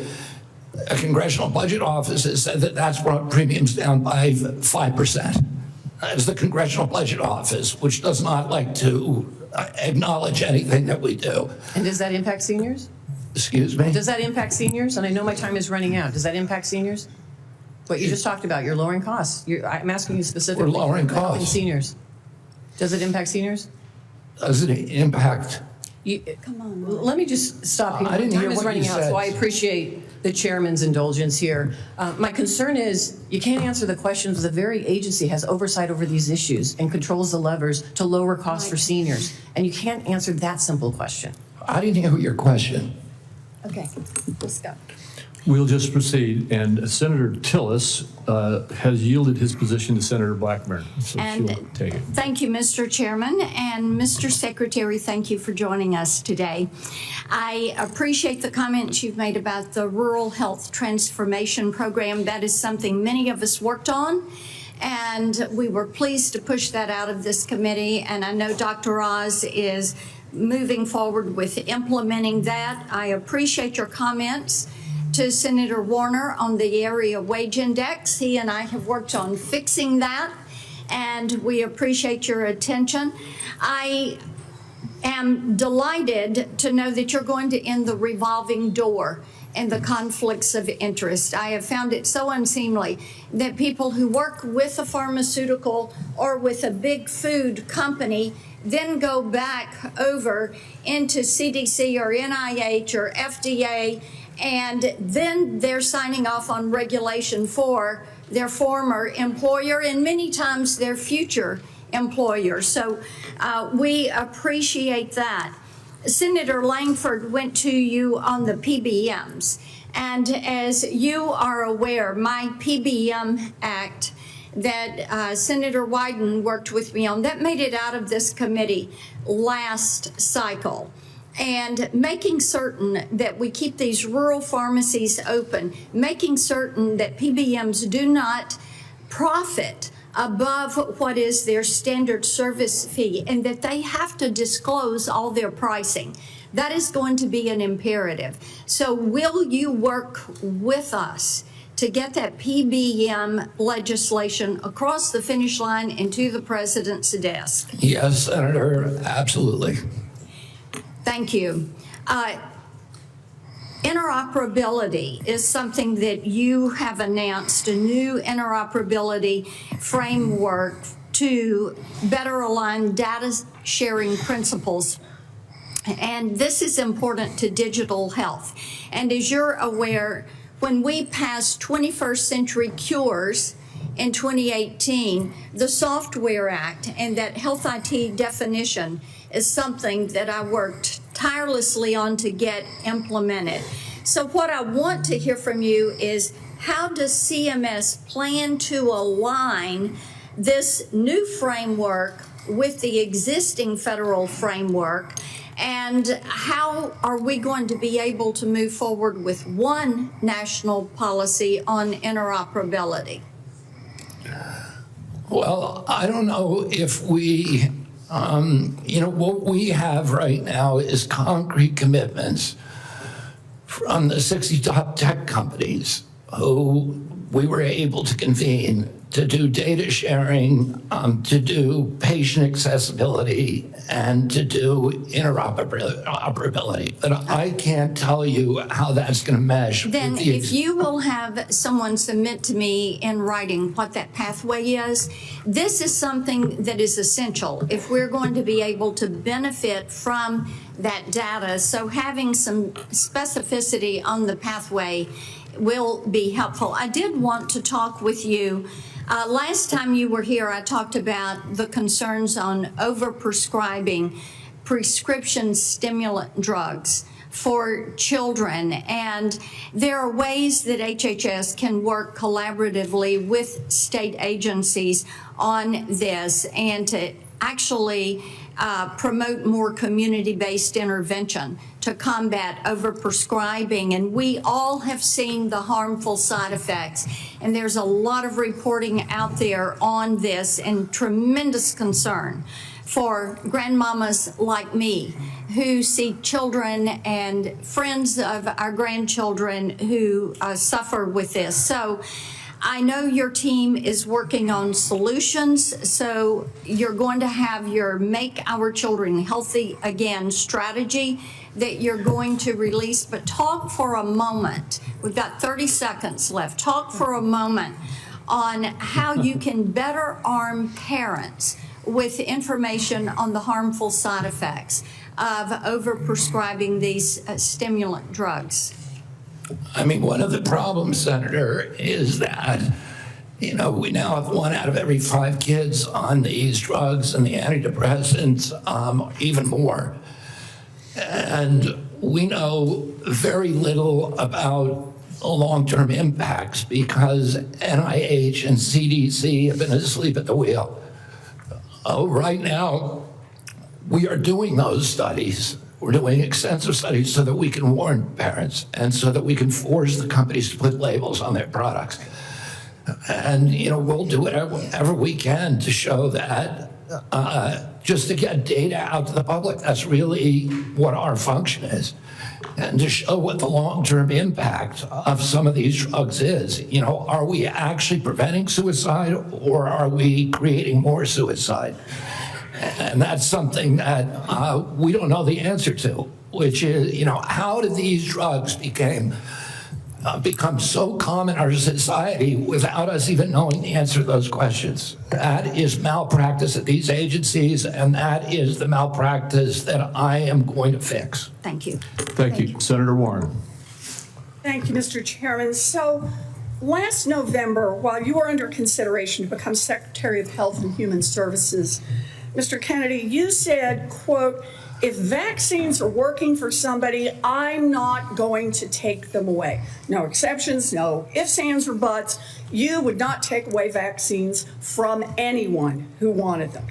Then last week, you announced that the COVID-19 vaccine is no longer approved for healthy people under the age of 65. In announcing the change, you said the vaccine will be available for anyone who wants it. Now, obviously, both things cannot be true at the same moment. So let's clear this up right now, Secretary Kennedy. Will you tell America that all adults and all children over 6 months of age are eligible to get a COVID booster at their local pharmacy today? Anybody can get the booster. I'm sorry? Anybody can get it, Senator. Anybody. So you're saying that is now the official rule of HHS. Anybody is eligible to get a booster by just walking into the pharmacy. It's not recommended for healthy people. No. If you don't recommend, then the consequence of that in many states is that you can't walk into a pharmacy and get one. It means insurance companies don't have to cover the $200 or so cost. As Senator Dr. Cassidy said, you are effectively denying people vaccines. We're not going to recommend a product for which there's no clinical data for that indication. Is that what I should be doing? What you should be doing is honoring your promise that you made when you were looking to get confirmed in this job. You're going like this. And that is, you promised that you would not take away vaccines from anyone who wanted them. You just changed the classification of the COVID vaccine. I'm not taking them away from people, Senator. It takes it away if you can't get it from your pharmacist. Well, most Americans are going to be able to get it from their pharmacy for free.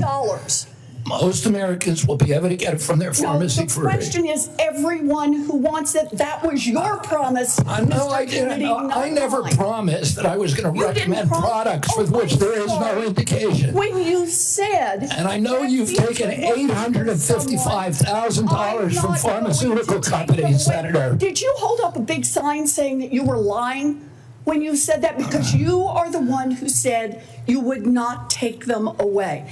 Now, Senator Kennedy, I'm not taking them away from anybody. Secretary, you want me to indicate a product for which there is no clinical data?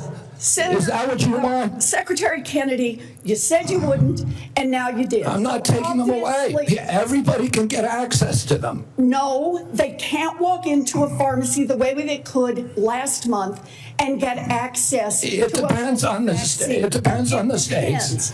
A year ago, but they can still get it. Everybody can get it. Everybody can get it, Senator. So look, let's move on. You clearly are taking away vaccines.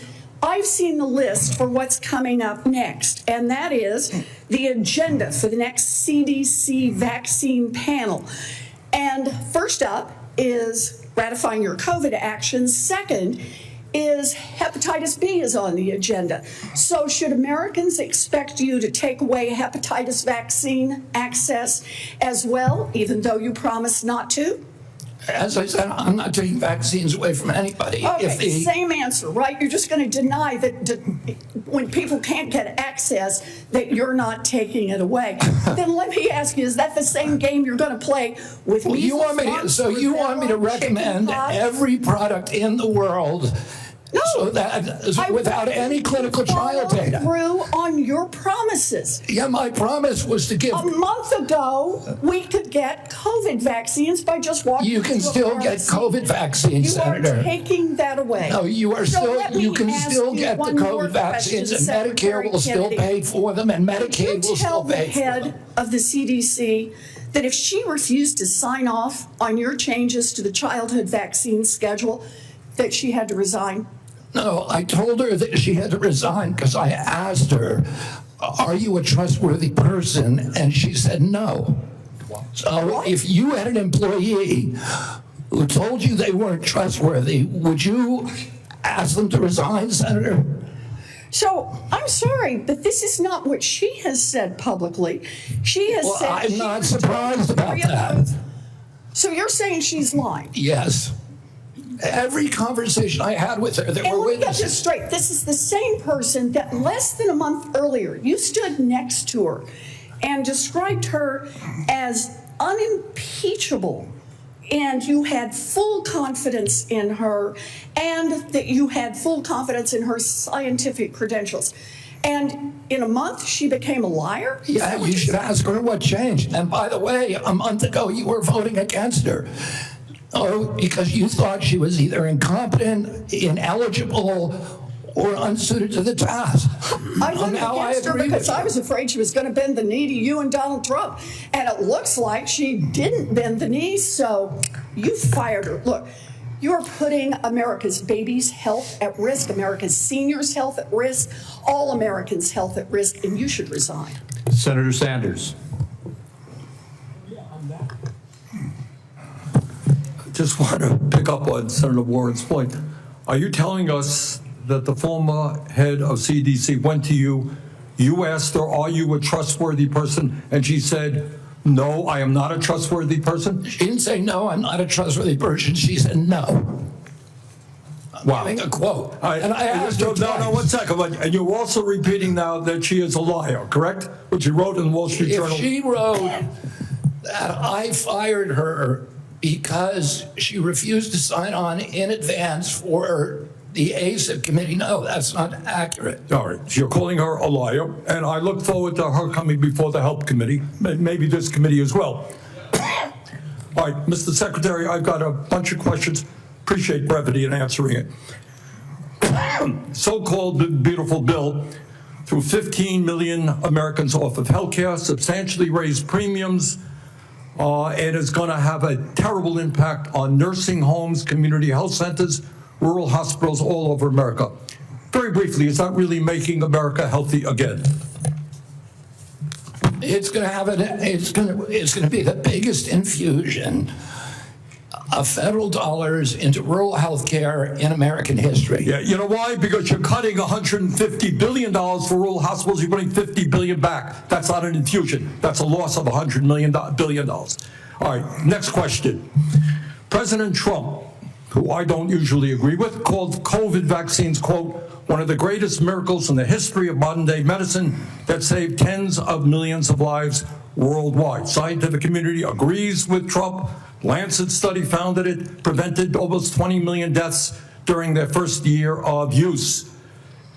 Secretary Kennedy, are President Trump and the medical community right, or do you still believe that the COVID vaccine was, quote, the deadliest vaccine ever made? No, first of all, I didn't say that. Oh, I said that in terms of affairs reports a while ago. I said today, I think that President Trump should get the Nobel Prize. So who's right? Is Trump in the medical community right, or are you right?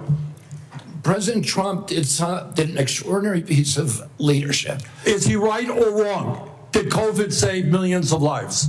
As I said, he got Americans back to work. At that time, that particular vaccine, which perfectly matched the virus that was circulating then, and I have no idea how many lives it saved, but it saved quite a few. You know, what I find a little bit weird in this discussion, I'm hearing it over and over again this morning, Mr. Chairman, is we've got the entire medical community on one side. You got the AMA representing hundreds of thousands of doctors, the American Academy of Pediatrics, the American Public Health Association. All of these organizations are telling us that COVID vaccine and vaccines in general are safe and effective. You are casting doubt on that. Who are the organizations that are agreeing with you and casting aspersions on vaccines? The primary advisors are Marty McCary, Jay Bhattacharya, Dr. Oz, Vinay Prasad. So you got a few doctors who agree with you, and I'm giving you the Not a few doctors. What you're talking about is there's a big difference, Senator, between established science and the scientific establishment, which has been co-opted by the pharmaceutical industry. So you're telling the American people that the American Medical Association, representing hundreds of thousands of people, have been co-opted and that they should not trust their doctors. And the American Academy of Pediatrics, and by the way, just for the record, every single Republican, I don't mean to be political here, Mr. Chairman, has received PAC money from the pharmaceutical industry. Are they all corrupt as well? And I'm telling you, the American Heart Association has been co-opted by the food Everybody but you, Senator. But you know what? When you ran for president, you know, we have a corrupt campaign finance system. Maybe you will agree with me on that. Okay, you were already president, you got a billionaire behind it. You received $300,000 from people, not from the industry, people in it, as I did, from individuals. You corrupt. President Trump got $3 million. Every Republican got corporate PAC money for the pharmaceutical industry. Democrats as well. Everybody is corrupt, but you? Is that what we're looking at? I don't think so. And I think the issue now... I don't even know what you're talking about. Well, I think you do know what I'm talking about. I don't know what you're talking about. The issue is every time anyone disagrees with you... Are you saying the pharmaceutical industry was supporting my presidential campaign? I'm saying, I don't think so. I'm not saying that. I'm saying that the pharmaceutical industry is a greedy institution which is charging us the highest prices in the world. They are pervasive. But to suggest that every institution, the AMA, the pediatrics people, is corrupt because they disagree with you is an insult to the American people. Listen, people disagree with me all the time. I have arguments in my agency, heated arguments every day with Jay Bhattacharya, with Marty McCary, with Dr. Oz. You have given the names of a few people. I have given you the names of organizations representing hundreds of thousands of doctors and scientists. I yield, Mr. President. Senator Tillis. Thank you, Mr. Chair. Secretary Kennedy, thank you for being here. A couple of times you asked people if they were making a statement or a question. What I think I may do, just to give you a breather, is to make a statement with a lot of questions. And just for the record, I'd like for you to have the opportunity to have your staff respond. I can't conclude from the discussion today where you are on warp speed. So I would like the definitive statement on exactly where you are. Was it good? Was it bad? Were there things that worked? Were there things that didn't work? I can't discern that from what you said here. I, for one, think that it was a signature accomplishment of President Trump, and the mRNA platform is something. I agree with that. I look forward to you giving us a detailed statement on exactly where you are with warp speed. I'm not a doctor. I'm not a trial lawyer. I'm a boring management consultant. Another question that we'll submit in the record, I'll give you directionally where we're going. I don't see how you go over 4 weeks from a public health expert with unimpeachable scientific credentials, a longtime champion of MAHA values, caring and compassionate and brilliant microbiologist, and 4 weeks later, fire her because at least the public reports say because she refused to fire people that work for her. So as somebody who advised executives on hiring strategies, number one, I would suggest in the interview, you ask them if they're truthful rather than 4 weeks after we took the time of the U.S. Senate to confirm the person, just for the future nominee that we're going to have to consider.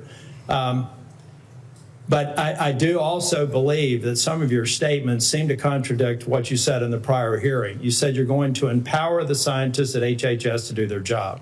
I'd just like to see evidence where you've done that, and I'm sure that you will have some.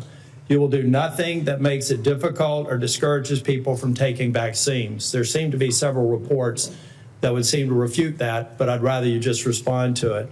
I'm not going to come here and impose my belief over any of yours. That, again, seems to be contradictory to the firing of a CDC director, the canceling of mRNA research contracts, firing advisory board members, attempting to stall NIH funding, eliminating funding for the I think $500 million for further mRNA research, and just want an answer for it.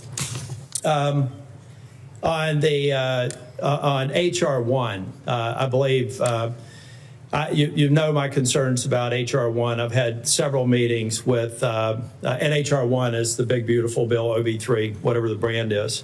But I'm still, I've got an office with 60 staff, including half of them in state office. I've had 3 different estimates of the economic impact on the state of North Carolina.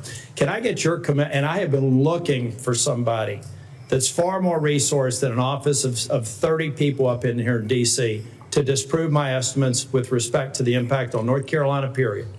And I've yet to have anybody. I would love to be embarrassed and be wrong, but I would like to get your commitment for people to tease through the numbers that I provided before the vote on HR 1 that says that if you normalize 3 independent estimates across a broad spectrum, $25 billion over 10 years. I don't need your response now. I want somebody to destroy my estimates, because to this point, the most resourced health agency in the world has only given me word salad responses, and I need that so that we can prepare for the response. $25 billion over 10 years is half of the rural relief fund over 5 years. And so we just need to have that fact as a matter of policy so that we can go in North Carolina and absorb it. And I know every state's different, and I'm assuming every one of my colleagues here have done the math for their states, not focused on that. But I want you to destroy my estimates if they're in fact wrong, and I want you to acknowledge them if in fact they're right. That will come into question as well. Mr. Kennedy, you've stated multiple times in response to other members' questions that that scientists were lying. We'll go back to the record in cases where you've said that. I'd just like to see the scientific evidence to substantiate that. I'm going to stipulate that you were honest and you had research behind it. We'll go back and figure out what scientific studies you believe are founded on lies and not scientifically viable.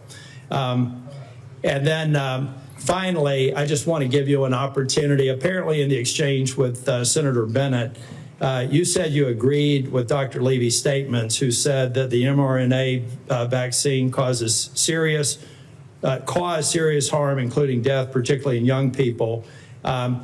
They said you agreed with that comment. Did you agree with that comment or not? I think that's true, yes. Okay, thank you. Thank you, Mr. Chair. Thank you, Mr. Tillis. We now have Senator Smith. You're recognized. Thank you, Mr. Chair. So, Mr. Kennedy, I have sat here for the last many minutes and listened carefully to your testimony. And I think actually Senator Tillis laid out so many of the ways that what you have said has contradicted yourself and others. It's, I mean, I don't even know where to start. So I'm going to start here. Over the last 8 months, you have claimed to make America healthy again. But in actual fact, you have led the charge in the Trump administration to destroy what is best in our healthcare system. And your denials and your evasion and your lies here do not change that. You are the Secretary of the Health and Human Services. Yet you're trafficking in these fringe idea and discredited theories that are completely out of step with the scientific consensus. And you seem to be willing to say anything in the moment, even if it's untrue. So last time you were before Congress, Secretary Kennedy, you claimed, and I quote, "I have never been anti-vax. I have never told the public to avoid a vaccination." But in a podcast, you said the opposite. You said there's no vaccine that is safe and effective. So that sure sounds anti-vax to me, Secretary Kennedy. So let me ask you, when were you lying, sir? When you told this committee that you were not anti-vax, or when you told Americans that there's no safe and effective vaccine? Both things are true. Oh, so more denial, more back and forth. I mean, here's what I know. Here's what I know. Let me explain why, Senator. You just No, actually, I want you to listen to me. Okay, go ahead. I want you to listen to me, because I've been listening to you. You said that ACIP is an independent panel after you stocked it with your picks. You said that you want evidence-based science, but it seems that what you mean is evidence that supports your view, not the scientific consensus. I mean, you dared to sit there and call my colleague from New Hampshire a liar when she presented you with facts that don't support your view of the world. It's incredible. But let me move on. Just last week, in the days after the tragic shooting at Annunciation Catholic School in my home state of Minnesota, you went on Fox News blaming school shootings on antidepressants. You have no evidence of that because you have no evidence of a connection. And you want to talk about... You're just saying something. You're just making stuff up. You know, this is what you say, right? Secretary Kennedy, when someone presents you with information that does not fit... I did not blame that shooting. I have no idea whether... I have no idea, and I never said that. You're making it up. You're twisting. Yeah, you are. Secretary you are being dishonest right now. If you want to talk about mental health and gun violence in this country... If you want to talk about mental health and gun violence in this country, we should be talking about that, because that's what the parents of Annunciation School You don't want to talk. You want to harangue, and you want to politically. You want to have partisan politics. I want to actually solve these problems. Ms. Secretary Kennedy, what the Trump administration is doing right now is making it harder for people in this country to get access to mental health care. So don't talk to me about solving the mental health care crisis when you are making it harder. You cut Medicaid, which is the #1 payer for mental health care services in this country. You decimated the agency at Health and Human Services that focuses on mental health and substance abuse. That's what states count on. They're cutting their services to schools as a result of that. Several years ago, in a bipartisan way, Congress came together and passed the Safer Communities Act, which made important investments in mental health care and did some important, though small, things to reduce access to guns. What do? You propose cutting that funding. This is what we're talking about in your leadership in the Department of Health and Human Services. If you want radical transparency, as you talk about, I mean, take a look at what you are doing. And, you know, I've heard a lot about MAHA today while we've been here. There's a lot of Americans, Secretary Kennedy, who trust you, who believe what you say, especially when you say you're standing up to corruption. And I think that they need to know, you apparently have a lot of influence with President Trump. Did you ask him not to roll back these regulations that are stopping the big corporations from dumping heavy metals and endocrine disruptors into our soil and water? I mean, there's no evidence that you have been even opposing that. Did you do anything to stop the Trump administration from rolling back this handout to Big Pharma that makes it easier for the big drug companies to charge more for cancer drugs? No, you presided over that. I mean, it's stunning, really, what's happened over the last 8 months. It's stunning to me. And I just hope that in this moment, our colleagues, there's hardly anybody left in this room, are going to think about what it is that you've done, what your legacy is going to be at the Health and Human Services Agency, and pay attention to the damage that is being done here. Senator Marshall. All right, thank you, Chairman, and welcome, Mr. Secretary. One of your themes for the CDC is transparency. And I think when I hear you talk about transparency, I think part of that is sharing what you know, what the CDC knows with parents so that they can make decisions. Behind me, yeah, I know it's gonna be hard to see from there, I can barely read it. This is the current CDC recommendations for vaccines for children. On day number 1, they get their first jab, a hepatitis vaccine. By the time they're 18 months, they've had 18 jabs. By the time they get to be old enough to vote, they have 76 jabs. Now, when we talk, when I listen, what I hear you say is that, look, vaccines are drugs. We need a measured response and a measured, when do we use this? It's interesting that the United States has put age 65 and older for COVID vaccine. UK has chosen 75 and France 80. Obviously, scientists disagree exactly when that should or shouldn't be. You know, hepatitis B vaccine, it makes no sense to me. I've only delivered 5,000 babies, but we do a hepatitis test on every mom. By the time she delivers that baby, I know her pretty well. And if she doesn't have any risk factors, if she's not an IV drug abuser, if she's in a stable monogamous relationship, nobody at home has hepatitis, I don't know, I don't see the benefit myself in that hepatitis vaccine. Everyone's eligible for it, everyone can get it, and my pediatricians don't always agree with me. And no, I'm not saying if you don't know the hepatitis status of that patient, they shouldn't get it. I'm not saying if this person's had no prenatal care, that puts them at risk for hepatitis. Can you just speak a little bit, when you talk about transparency and trying to empower and make vaccines available, these should be treated just like a medication? Yeah, I mean, you know, I say I'm not anti-vaccine. Saying I'm anti-vaccine is like saying I'm anti-medicine. Well, I'm pro-medicine, but I understand some medicines harm people. Some of them have risks.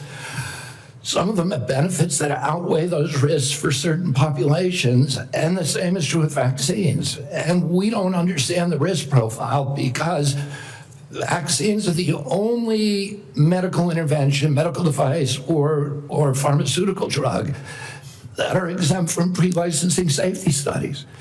And so there are 2 hepatitis vaccines, and one of them had a safety study that lasted for 4 days on 143 kids for a product that's going to be given to 76 million kids. Yeah.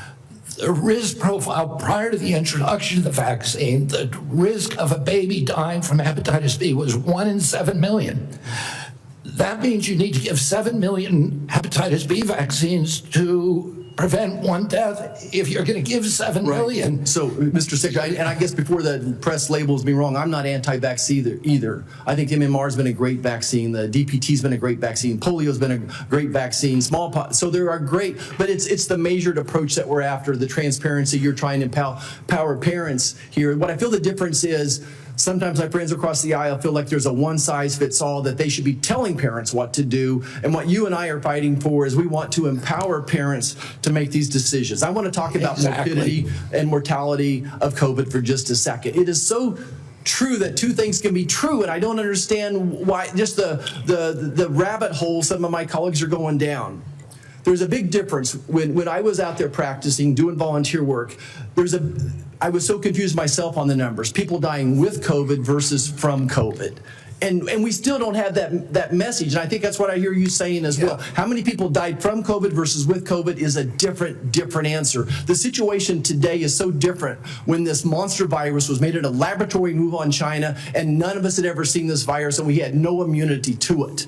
But today, every American's had COVID a dozen times probably, and we built up immunity. I think that's why that both things are true. It was a miracle. Warp speed was a miracle, what President Trump and his team did, and it saved millions of lives most likely. But it's also true that it probably killed some people. Like most vaccines, there is a death rate associated. So both things are true. Anything else you want to clear up on the morbidity, mortality of COVID and COVID vaccines? Well, I think you just cleared it up.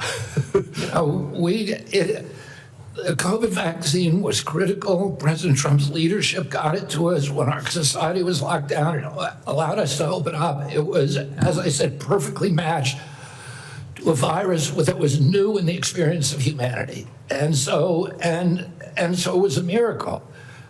Right now, we're dealing with completely different circumstances, where the virus has mutated, where it's much less dangerous, where there's a lot of natural immunity and herd immunity. And so the calculus is different, and it's complicated. And, if you just want to turn everything into a soundbite, it makes it, you can't have a grown-up conversation. But, there were more reports to VAERS, which is the only surveillance system that we have, of injuries and deaths from that vaccine that all vaccines put together in history. So we have to acknowledge that there was a cause. We acknowledge that there was a benefit. We can't quantify either one because of the data chaos at CDC, and that's all I'm saying. And they think I'm being evasive because I won't make a kind of a statement that's almost religious in nature. Did it save 1 million lives? Well, there's no data to support that. Or maybe data, there's no study that there's modeling studies, there's faulty data. I'm not going to sign on to something if I can't do it to a scientific certainty. It doesn't mean that I'm, anti-vax. It just means I'm pro-science. Thank you. I yield back. Thank you. Senator Lujan. Thank you, Mr. Chairman. Secretary Kennedy, Dr. Daskalakis, who recently resigned as director of the National Center for Immunization and Respiratory Diseases, his resignation letter stated he and his team were never allowed to brief you. I'm curious who you're listening to, since it's clear you're not listening to qualified experts like Dr. Daskalakis. Can you give the committee the name of the person? I don't consider Dr. Daskalakis. Mr. Secretary, the question that I have for you is, can you give the committee a name of who you're getting briefed by? I'm getting briefed all the time by CDC. Just a name. Dr. William Thompson's one name. Thank you very much, sir. Now, but I can get you a whole list of others. It's on my schedule. Mr. Secretary, that's not a hard question. You know a lot of answers. I'm not being evasive. Okay, then you answered it. Let's go on. Now, you said that you're soon going to release a study claiming to reveal the cause of autism, timed unsurprisingly with the upcoming ACIP meeting to justify taking vaccines from Americans. Now, as you know, autism affects millions of children. So I guess you'd have the nation's top medical experts working on this. Mr. Kennedy, you hired a man named David Geyer to conduct this study. Is that correct? No. Is Mr. David Geyer working for HHS? He's a contractor, but he's not conducting a study. He's a contractor? He's a contractor. Do you know who works for you, Mr. Kennedy? Yeah. Do you know that Mr. Geyer is listed as a HHS on the employee directory as a senior data analyst, not a contractor? He's a contractor. He's not an SGE. So is your website wrong? He's not an SGE. I don't know what. I'm going to pull up the website for you. He's a contractor. If the website says he is a senior data analyst, will you at least admit to the committee? Well, I don't know if a contractor can be classified as a senior data analyst or not. Is Mr. Geyer a doctor? No. Did you know he never went to medical school? He's not practicing medicine. Did you know that he got caught in Maryland and was charged for practicing medicine without a medical license? He was charged by a medical board. He sued the medical board, and the medical board was found to have acted in actual malice and was fined $2.6 million by a judge in Maryland for doing that. See, so you choose to know a lot when you want to know a lot. It's incredible, Mr. Kennedy. Senator, you're ridiculous. So here's the question I have. You brought him in to do this study. I think there's no question about I told you he's not doing a study. Is he participating in the study? No. What is he he's doing doing any analysis in regards to this study? No. What he's doing is getting access to the Vaccine Safety Data Link, which is the biggest repository for vaccine information that your friend would not give us for 7 months. For Mr. 7 months. Secretary, let me ask you this question, just so because you know the answer. What is Mr. Geyer doing? He is the only one, because Congress ordered CDC to open up the VSD to him in 2002. He's the only outsider who's ever seen it. So because CDC will not give us, they have Mr. Secretary, is he participating in this then? No, he isn't. You just said he's the only dude that knows what's going on here. Do you want me to explain it to you, Senator, or do you just want to show? Do you just want to showboat? I'll submit this. You just want to showboat for your ads, or do you want to hear a real answer to your question? Mr. Secretary, you choose to know answers to questions with some colleagues. I'm willing to give you the answer. I'm willing to give you the answer. Mr. Secretary, someone should have asked you, maybe President Trump should have asked you, are you a trustworthy person? And we should have waited for an answer then. Let's move on. I don't even know what you're talking about. You're talking gibberish. Mr. Secretary, let me speak slowly and clearly so that you can understand me through my New Mexico accent. And then give me a chance to answer. Does this help? Can you understand me? Yes. Appreciate that. Mr. Secretary, yes or no, did you hire Mr. Geyer to do this study? No. Mr. Chairman, well, let me ask, maybe we'll just get a good answer here. Mr. Secretary, will you commit to sharing the protocols used for the autism study with Congress and to the public? They're public. Will you commit to giving it to this committee by the end of the week? No, not because that's not the way it works. Will you? You don't even know what you're talking about. Mr. Secretary, will you commit to sharing the protocols for this study by the end of the month? We already have. You just said it's public. We put out the notice of funding opportunities, and then the scientists from all over the world. You're not understanding me. No, you're not understanding how the world works. Do you understand what the protocols are? Do you understand what they are? The scientists who are doing the studies submit the protocol. Okay, so you know that's what not they coming are. from us. So will you commit to sharing those protocols with this committee? Well, anybody can get a hold of the protocol. It's published with the study. Mr. Chairman, what I'd like to ask is for your commitment here. I'll send a letter to the Secretary. I'll ask for support from the leadership of this committee to ask for those protocols. If those protocols are not given to this committee, anybody can get the protocols. Mr. Secretary, I'm not talking to you. Mr. Chairman, if the protocols are public, we can work with you. What I'm asking, Mr. Chairman, is that if those protocols are not given to this committee, I'm asking for your agreement that we follow through with a subpoena to get them. No, I will not agree to subpoena anything. Let's see what happens. Mr. Chairman, you'll help me get them if they're available publicly? Yes. I appreciate that, Mr. Chairman. Mr. Kennedy, with all the questions here today, people just want to know the truth. I don't think so. Mr. Secretary, you don't think so. Thank you. I don't think so. I hope everyone recording that got that, because there explains the Secretary's tenure here. Look, 2 young ladies in Las Cruces, New Mexico at a town hall recently gave me this starfish pin. I was going to give it to you today, but after your questioning today, I don't think you deserve it, because what this represents is to remember that every one of us can make a difference, sir, to something as small as a starfish on a beach that maybe got washed up, you throw it back in the ocean. You might not save them all, but you can save one. I'm sorry that you're not worthy of this nice little pin, sir, as a nice reminder. I'm going to pray for you, Secretary Kennedy. I hope we do better. I want you to do better. But today was a failure for you, man. I yield back. Senator Warnock. Thank you, Brother Chair. Less than a month ago, we received the heartbreaking news that a gunman opened fire at the CDC campus in Atlanta, Georgia. This obviously is my neck of the woods. This is heart-wrenching for all Americans, but for those of us especially who live in that area. A DeKalb County police officer, David Rhodes, was killed. The shots hit buildings on campus in at least 180 places, narrowly missing the CDC's daycare center. Law enforcement recovered nearly 500 shell casings. Clearly, he came to do a lot of damage. It's a miracle, and thanks to the quick action of Metro Atlanta and state law enforcement, more people were not killed. The Georgia Bureau of Investigation announced that prior to the attack, the gunman expressed discontent with the COVID vaccine and, quote, wanted to make the public aware of his distrust of the vaccines. Secretary Kennedy, I assume you are aware of these disturbing reports of the gunman's motives? Yes.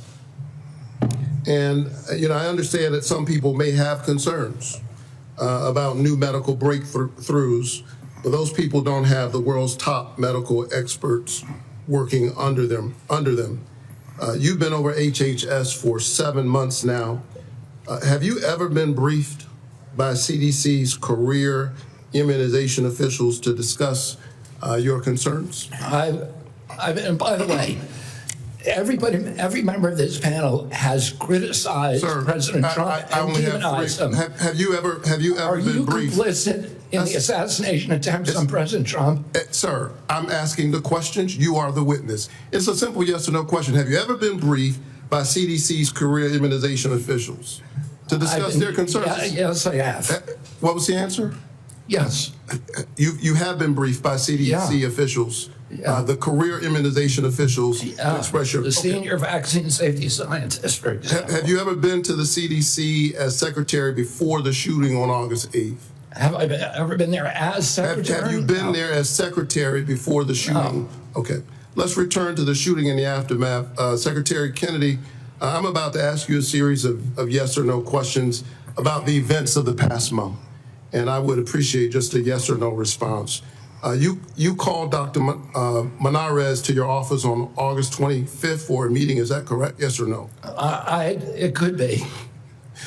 I just don't know the date. I'd have to check my calendar. Was Jim O'Neill the man you just appointed as acting director of CDC in the room on whatever date you met with him, since you can't recall? Was he in the room when you met with Dr.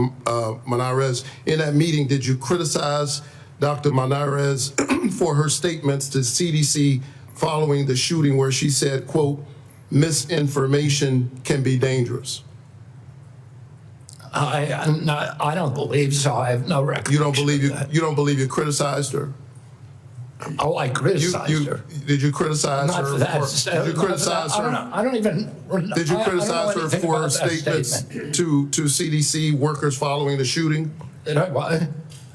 Did you demand that she fire career scientists or public experts at the CDC? Yes. Did you demand that she accept the recommendations of your hand-picked vaccine advisory panel without further review by career CDC scientists? No, I did not.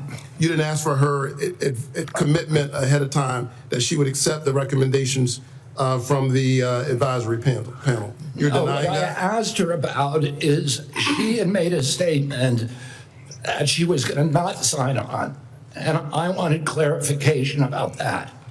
Did you tell her to accept the advisory panel's recommendations?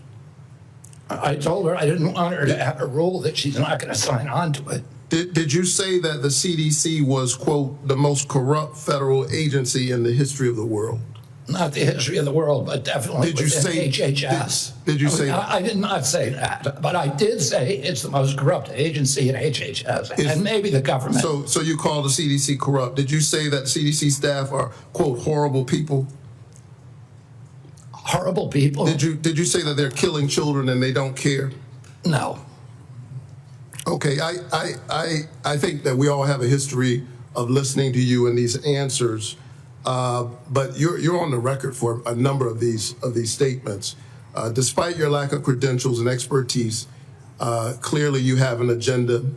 It is a threat to the public health of the American people. It's clear that you are carrying out your extremist beliefs, which is why you attempted to fire Dr. Manarez. We're the sickest people in the world. We're the sickest people on earth. I'm speaking. How am I a threat? Secretary Kennedy, for the first time, we're seeing deaths from children from measles. We haven't seen that in 2 decades. We're seeing that under your watch. You are a hazard to the health of the American people. Can I respond? I claim back my time. We need to wrap You up. are a hazard to the health of the American people. I think that you ought to resign. And if you don't resign, the President of the United States, who put forward Operation Warp Speed, which worked, should fire you. Thank you so much. Senator Welch. Mr. Chairman, thank you. I want to sum up, and I want to make 3 points. First, we have a healthcare affordability crisis in this country. And second, Secretary Kennedy's policies is making that affordability crisis worse, not better. And third, Mr. Chairman, the United States Senate is not doing its job. Healthcare. Citizens of the United States, our employers, our taxpayers, and our families pay the most and get the least. That has been persistent and chronic, and it's not being addressed, it's being aggravated. Let me be specific. In Vermont, a family of 4 that makes $82,000 in income with premium support on Obamacare now pays $6,970 for their health care premium. That is going to increase $23,000 to $30,000. That is unaffordable, it's shocking, and it's cruel. The big beautiful bill that we're talking about, Vermonters are going to lose 45,000 families lose health care. That is going to be a hammer blow to our hospitals, because those folks who lose health care don't get a guarantee they won't get sick, and they're going to show up at our community hospitals. Our community hospitals are going to treat them, and they aren't going to be compensated. And it's why Vermont community hospitals are on a financial thin ice, and that's true that about 338 hospitals around our country are in danger of closing. Second,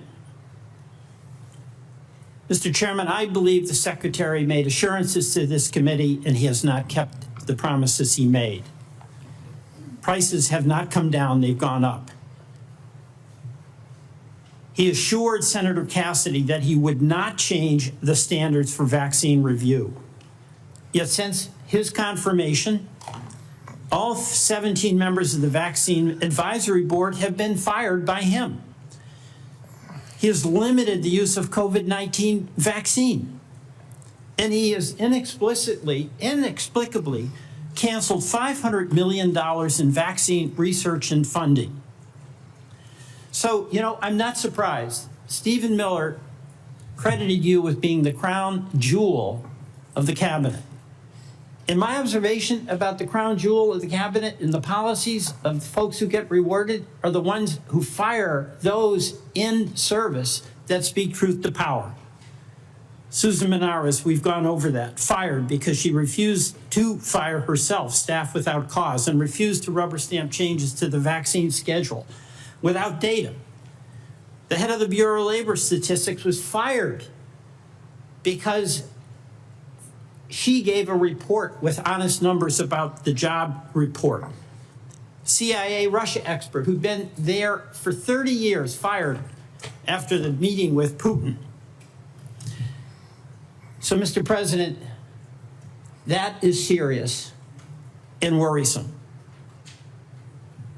But I want to finally end by challenging us in the United States Senate to do our job. We have a constitutional responsibility to be a check and balance. And the fear of our founders was that there would be a concentration of power in one branch, and that would lead to catastrophic consequences for our country. And what has Congress done? On oversight and advice and consent, we have confirmed a vaccine denier. On tariffs, we've given up our constitutional responsibility. On appropriations, we're bending the knee to an administration that is rescinding and decided what to spend and what not to spend, despite what our law in a bipartisan way was passed. We cannot cede power, and there are consequences. A crumbling healthcare system, a deficit exploding, and our allies losing faith in us. You know, Mr. Secretary, in the past, you have accused some of my colleagues of being in the pocket of pharma shills. You did that with Senator Warren today. You've done it in the past with Senator Bennett and Senator Sanders. You are not a pharma shill. But I believe we have to fight pharma and bring down the prices. And Senator Cortez Masto spoke about the legislation that we now have that would reverse the $5 billion handout to big pharma in the one big beautiful bill. And when I leave today with Senator Wyden, we are going to go to the floor and seek unanimous consent to pass our legislation that would reverse that giveaway. And I ask you to put your policy in your body where your mouth is, and join us in supporting that bill to restore price negotiation power so those pharma prices can come down from being the highest in the world to something within range of reason. Mr. Chairman, I yield back. Thank you very much. Senator Young. Welcome to the committee, Mr. Secretary. It's my intention not to raise my voice and to give you an opportunity to respond to an inquiry. I'm going to begin with long COVID. It shouldn't be a surprise to you. During each of our meetings, we've discussed my interest in making sure our government does its part to address this challenge, which afflicts, by most recent estimates, over 20 million Americans. They have been diagnosed. There are a number of others we know that go undiagnosed.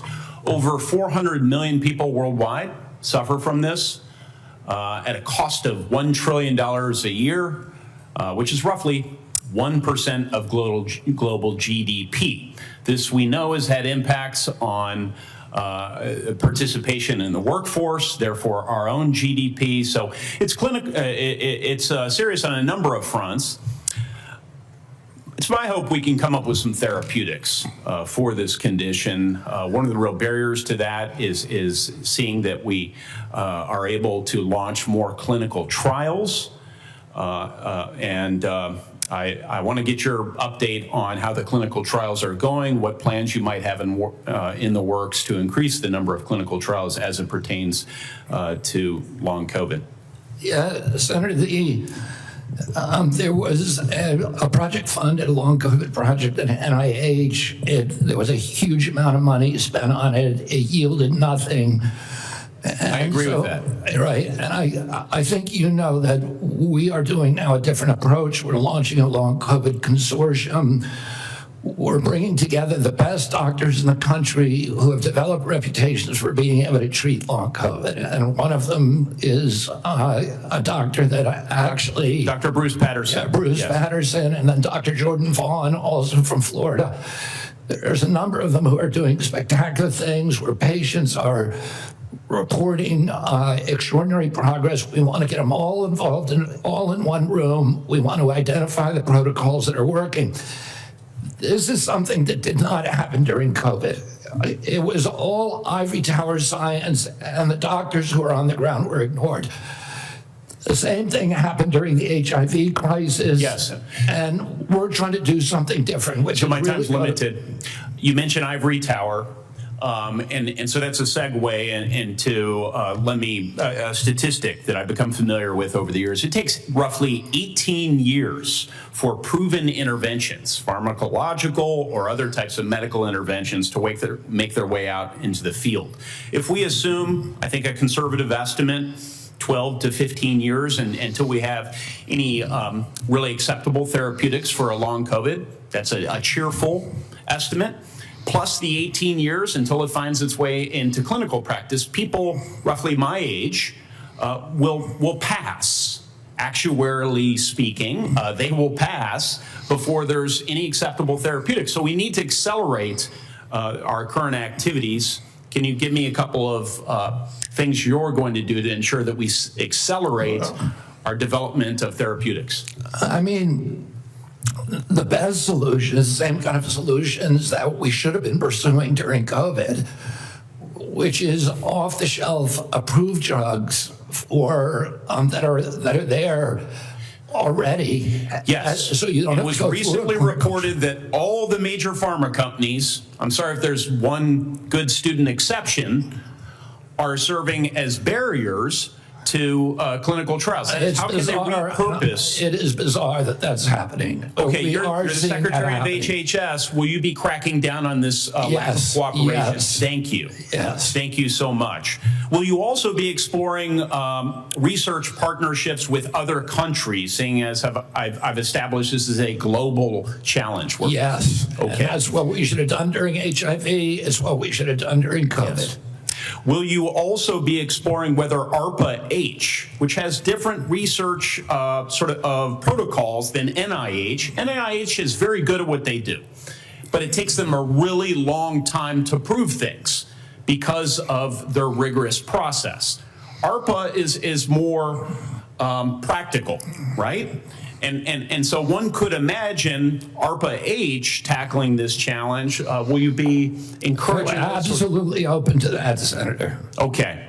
Will you be working with me and other members of the committee on your aggressive strategy as it continues? Yeah, and looking for good ideas everywhere. Okay. The last thing I'd like to briefly touch on with the chairman's indulgence is just recognizing the president's leadership as it relates to the appropriate use of civil commitment to deal with homelessness challenges, mental health challenges, et cetera.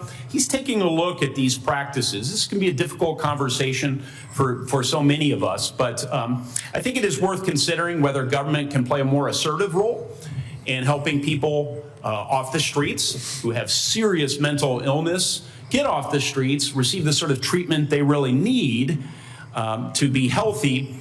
Can you provide some very brief thoughts on this topic, and maybe then I could follow up with a phone call?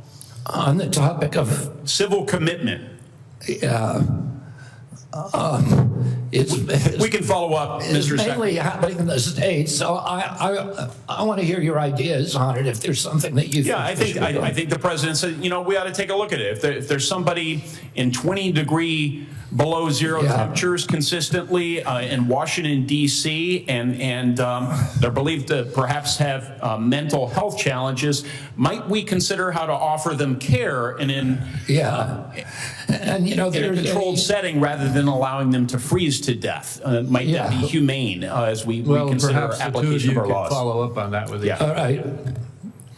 And Mr. Secretary, you've been here just like a minute or so under 3 hours. We appreciate that. We're not quite done yet. Senator Wyden has asked for one more round, so I said he, as the ranking member, should have the right to have one more round of 5 minutes for himself. And so, Senator Wyden, why don't you go ahead? Mr. Secretary, we'll keep this brief. I want to ask about mifepristone. I was the first member of Congress to hold a hearing on this drug, which now has served more than 7.5 million women.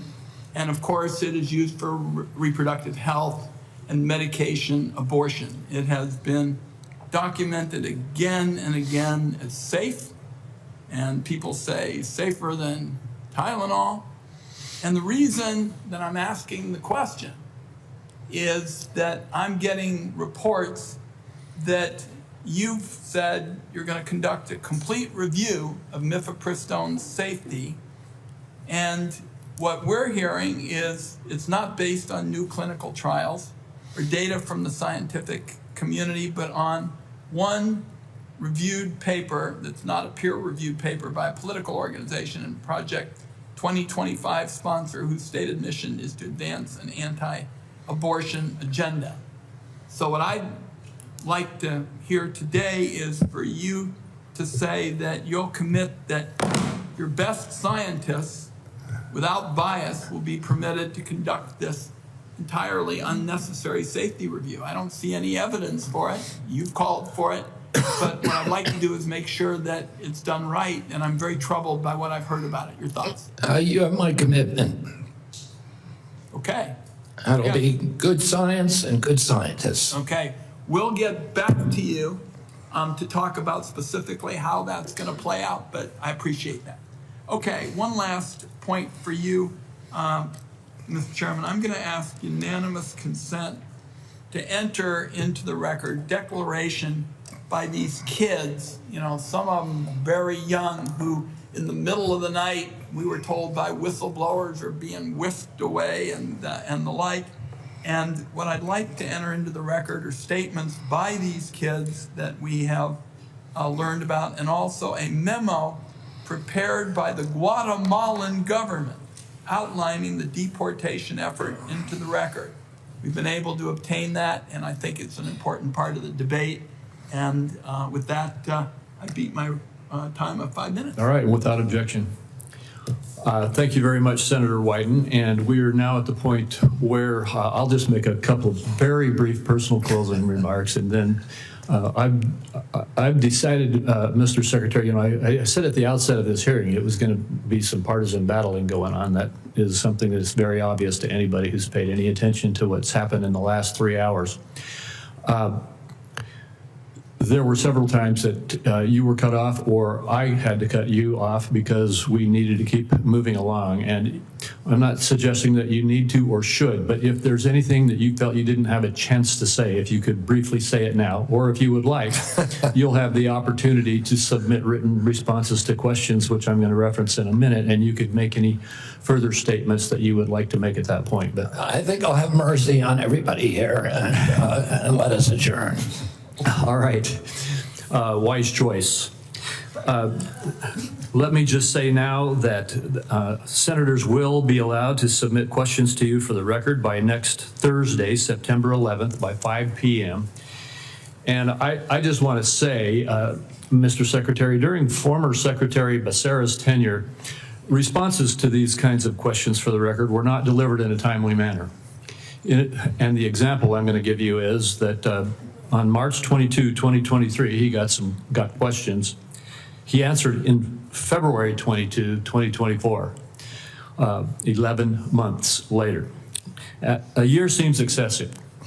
And I'm going to ask you and your team to not follow the precedent set by Secretary Becerra, and instead to respond as promptly as you can to the questions for the record that you receive. I asked that of every single nominee, and you may or may not recall, you've probably already told me you would do that in your nomination hearing.